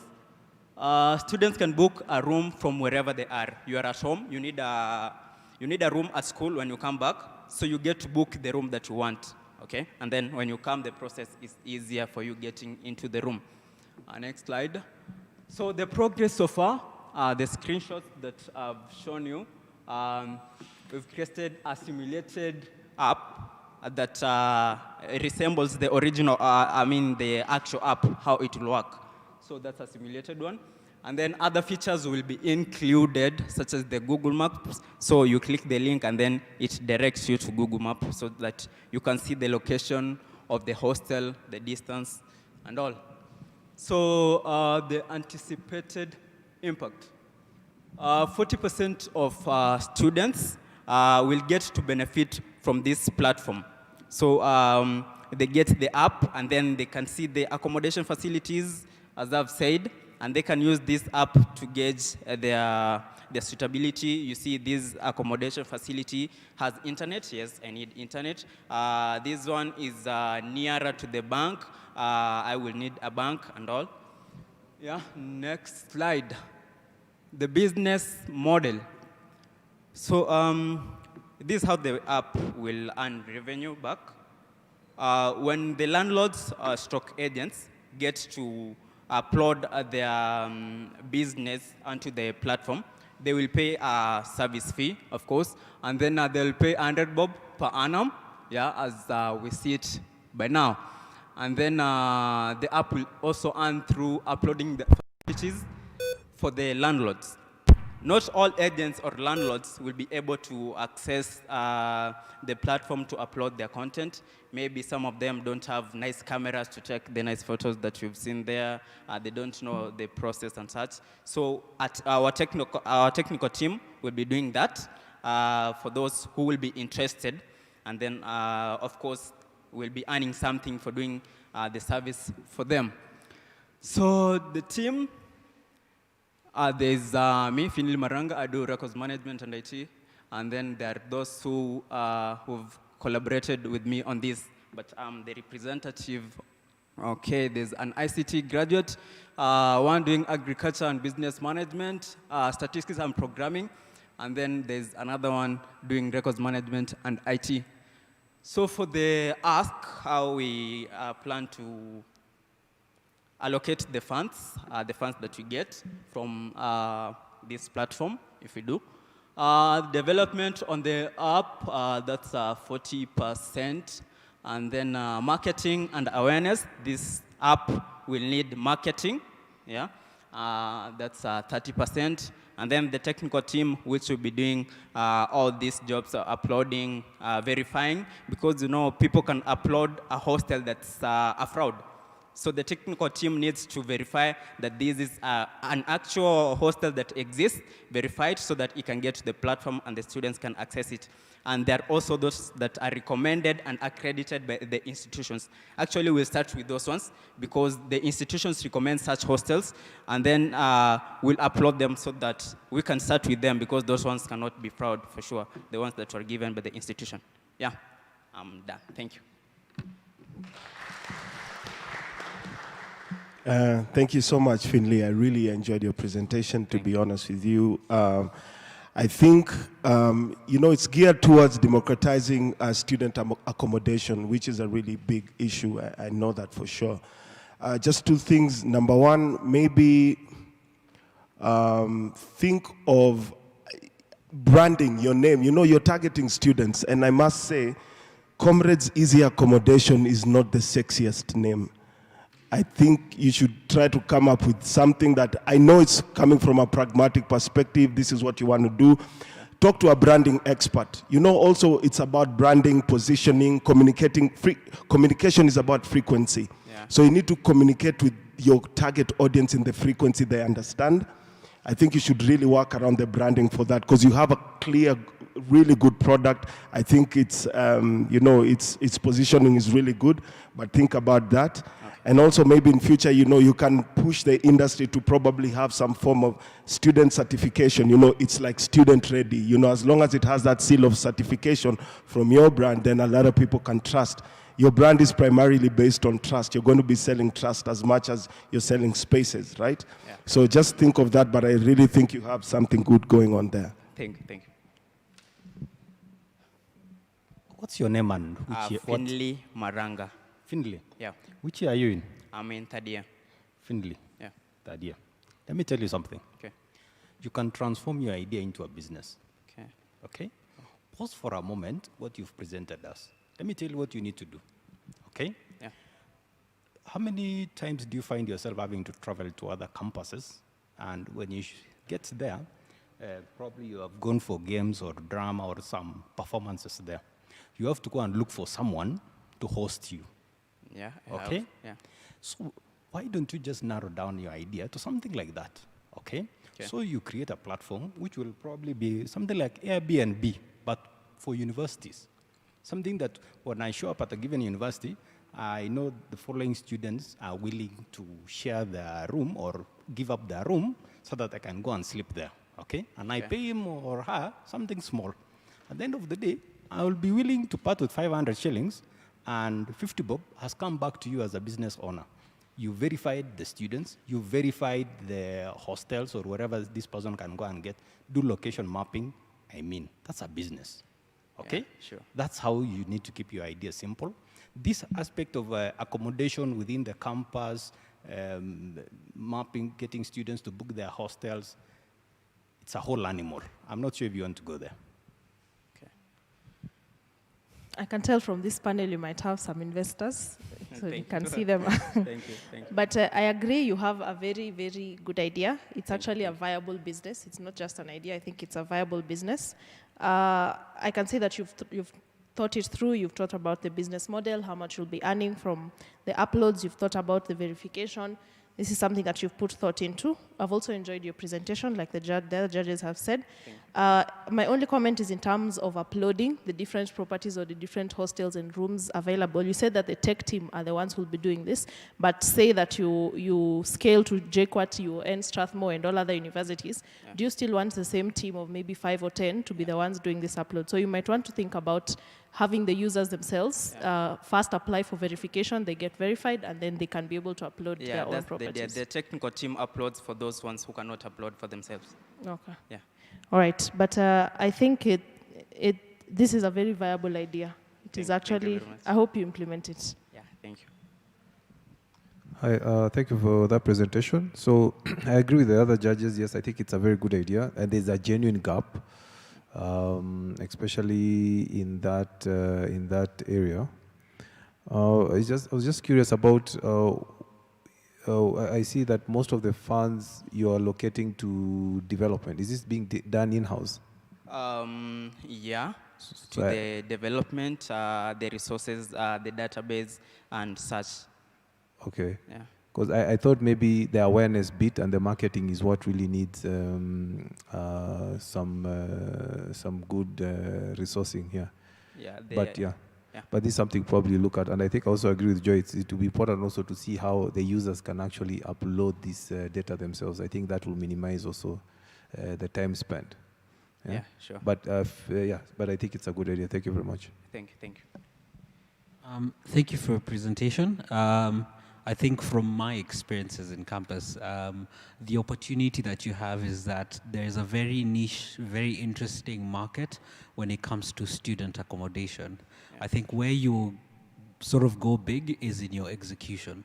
So one, how do you create a very seamless experience for not only just the students, but the merchants? And as Brian said, create a brand around it to the point where you become the trusted brand when it comes to student accommodation. Have a look at what some of the other market players have done in terms of accommodation. I mean, I recently moved houses. So you look at people like Buy Rent Kenya and what they do in terms of making sure, one, for the merchants, it's self-onboarding. They can go put out their posts, you protect their phone numbers. They do quite a lot in terms of what they're able to offer to the merchants, but also for the customers. And sort of now look at how do you create interesting business models. The thing that you have as an advantage is a niche market, and especially when it comes to students. And then you can incorporate, what John has said, how do you create also another Airbnb experience? So this could be two companies in one. So you have very interesting niche market when it comes to students. Make it very interesting for them by really honing deep on your execution. Yeah. But thank you very much. Thank you, thank you. Of applause for Comrades Easy Accommodation. Thank you, thank you. So on to the final presentation by Victor called Digital Campus.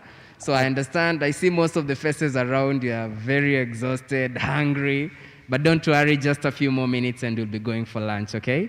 So Victor, you're on. I'd like to begin by thanking the relevant people for giving me this opportunity to pitch. Yeah? If you play the video, it will save a lot of time. I have everything in it. Very objective.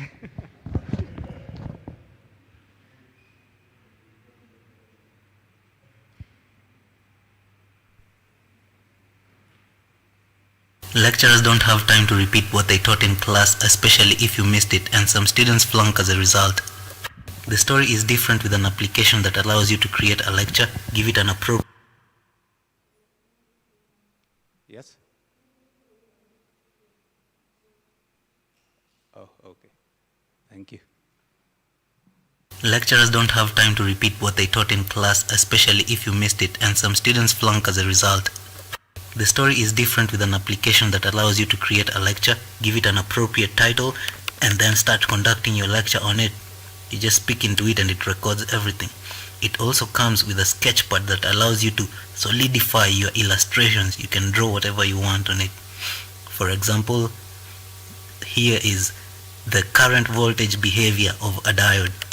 It's a little irrelevant for the document I selected, which is the cardiovascular system, but here is a notepad. You can record the main points of the day on it, as simple as this.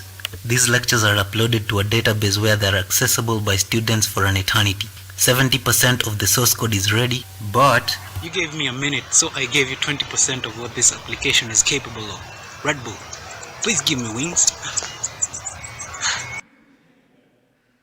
So anyway, lecturers don't have time to repeat what. That is like 20% of the entire project. Not 20, but 30. Move on to the next slide, please. Just click, click, click, click, click. So this is a vicious cycle. It appears as a line, but it is a cycle. There's an ever-rising number of new students. There was a politician who suggested a 100% transition. So there is need for more efficient content delivery tactics, but you still find we use the same ways. Okay, go to the next step. just print them. These are my targets. I'm targeting lecturers, all students, and finally corporates. Next slide, please. Yeah. So these are the undergraduate pains. There's an ever-rising number of first years, I mentioned. There is lesser than expected graduate counts, as in the first years that don't match the number of people who graduate. And then there's absentee or inefficient tutors. There are tutors who really just deliver notes and go. They leave you with the notes to study on your own.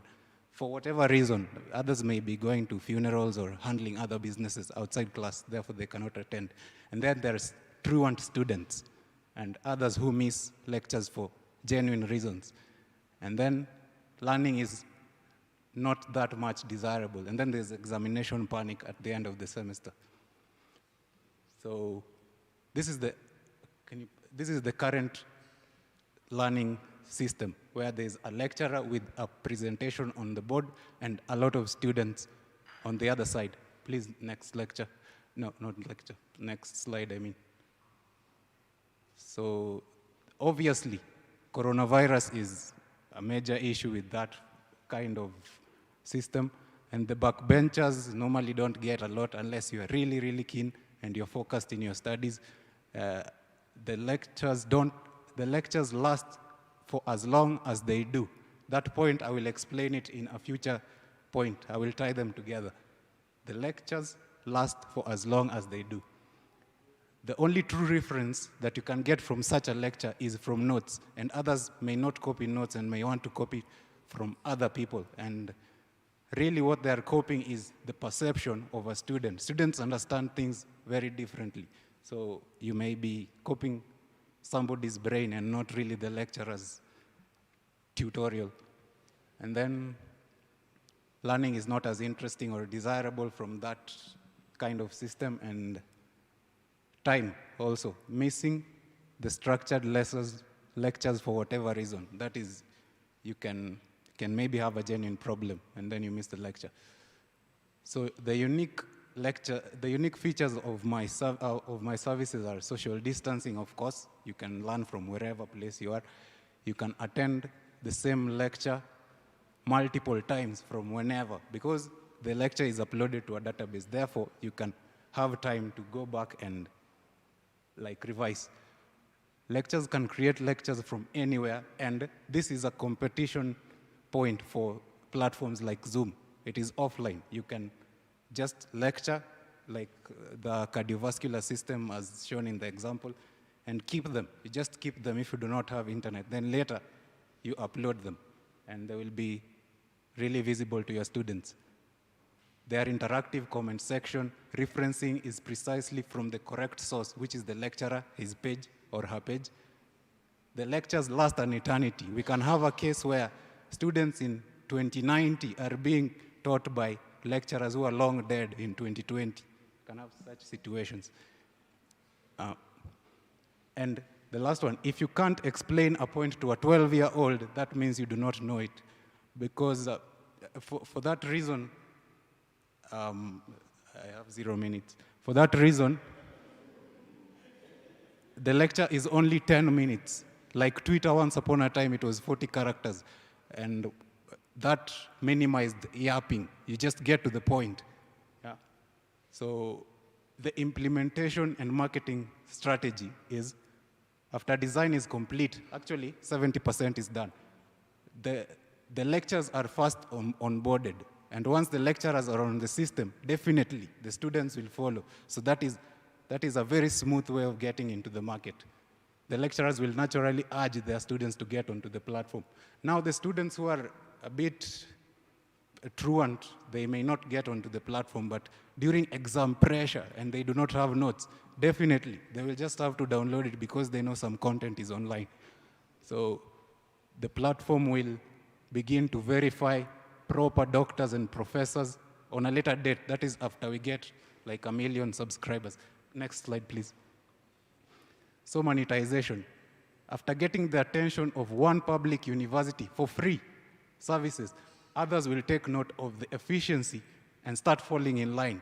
That is where we start cashing in. after achieving a commendable number of users, corporations will start opening accounts with us. Like if we have 1 million subscribers, definitely people like Kiss 100 will start opening accounts with us. Safaricom will want users, will want to really push their agenda on our platform. We also cash in whenever we are verifying doctors and professors. And then the last point is, when we get into the market, we will find out more ways of cashing in, because right now we are not yet there. We're not yet in the market. And I'm not in the market because of cash, not because I'm not ready. I'm very ready. So the global impact. If you saw the end of my video, I was in a meditative position, just 1 minute. And I was in a natural place. So I'm a natural enthusiast. I'm a nature enthusiast. So environmental conservation, trees will reduce documentation, hard copies of stuff, and embracing digital, the power of digital technologies. So the mission is to become the soul of academic institutions, like a soft copy of a university, not their competitors. So that is almost the end of my presentation. Oh, why not in itself is a marketing strategy, because the lecturer can say, why not follow me so that you can get this stuff, yeah? Before you clap, I have something for the judges here. The other 30%, yeah? So 30 plus 36, there is 40% you don't know about this project, huh? There's also a timetable over here, as you can see, yeah? Monday to Friday with the times over here, yeah? Everyone can see. So you can add a new lecture like this. It opens the same tab, but when you click on add lecture, it takes you to a place where you can add a lecture and the title and the lecture hall. And then an appropriate photo, like if the lecture is communication skills, you can add a photo of somebody like Donald Trump, who knows how to speak to the public despite all the critic. Yeah? So, like that. And then you add it, and it comes on the place, yeah? So you can add multiple, all of them, and then upload them to a server. And then it is accessible by everyone. And these are not lectures, really. They are, when you click on them, it is a chat room where you can discuss. If it is physical electronics, a unit for engineers, electrical engineers, you discuss physical electronics there. It's like a discussion platform. So that is 60% of what this project is capable of. Thank you. All right.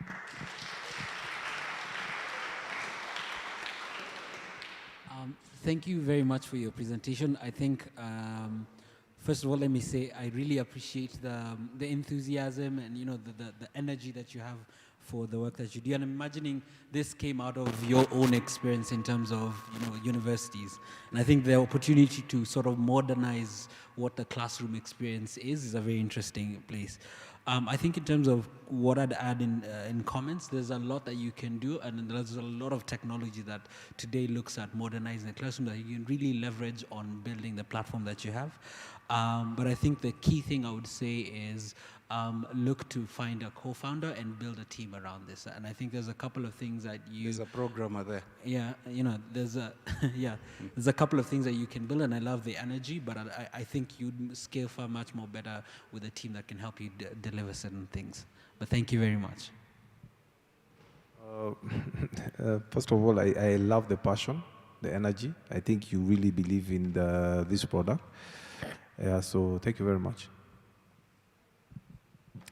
Thank you for an entertaining pitch. I think we really enjoyed it. And thank you for the creative product placement in your 1-minute video. You're very enthusiastic about this idea, so I like that. As they said, please try and build a team. I feel like this is something that can work. As you think about working on an offline model, just think about the capabilities of that in terms of the data that the lecturer might need to have, if in case they are not connected to Wi-Fi. Also think about the data retention policies around the data that you might have, if you need to protect any data so that it cannot be duplicated, such things. What's your name, sir? Victor Oguari. Victor, Good job, man. It is. Thank you. I was looking at the list of the people, there's 17 shortlisted, but I couldn't find you. So I wonder, where did you come from? Well, I was number 18. Oh, okay. That's so enough. That's enough. Let I me really just pushed. say, I was denied the position, but I really pushed. Congratulations, because it is through your spirit. It is through your spirit that we see what it means to have energy, okay? You really exemplify Red Bull, and I must say you are somebody who deserves a reward in life. And keep it up the good job. Your optimism is another level. I don't know. Your idea requires some funding, some serious funding to actualize it. I can see it's unique, which means it can actually get a niche in other platforms out there. Man, may your God be with you. I'm really grateful. Wow, where do I begin? I know we are pressed for time, but I just wanted to say, number one, thank you for, I'll just reiterate what they said, for your energy. I think it was amazing to just see someone in their true element and just projecting energy out there. I really believe that the world responds to momentum and motion, so keep on moving, something magical will happen. I personally believe in passion, but passion is not everything. Just to reiterate what my fellow judges said, look for someone who's a co-founder, explore different options. And correct me when I'm wrong, I think this is what you call a VLE, which is a virtual learning environment that you're trying to create. Do a lot of research, especially now in response to COVID. There's agile VLEs that have come up that are really understanding the future of the classroom. Do a lot of research on them. Try to see what you can leverage on, what you can create that is a unique distinction between yours and theirs. But I think you're onto something here, and all the best, man. All the best. Thank you. Thank you.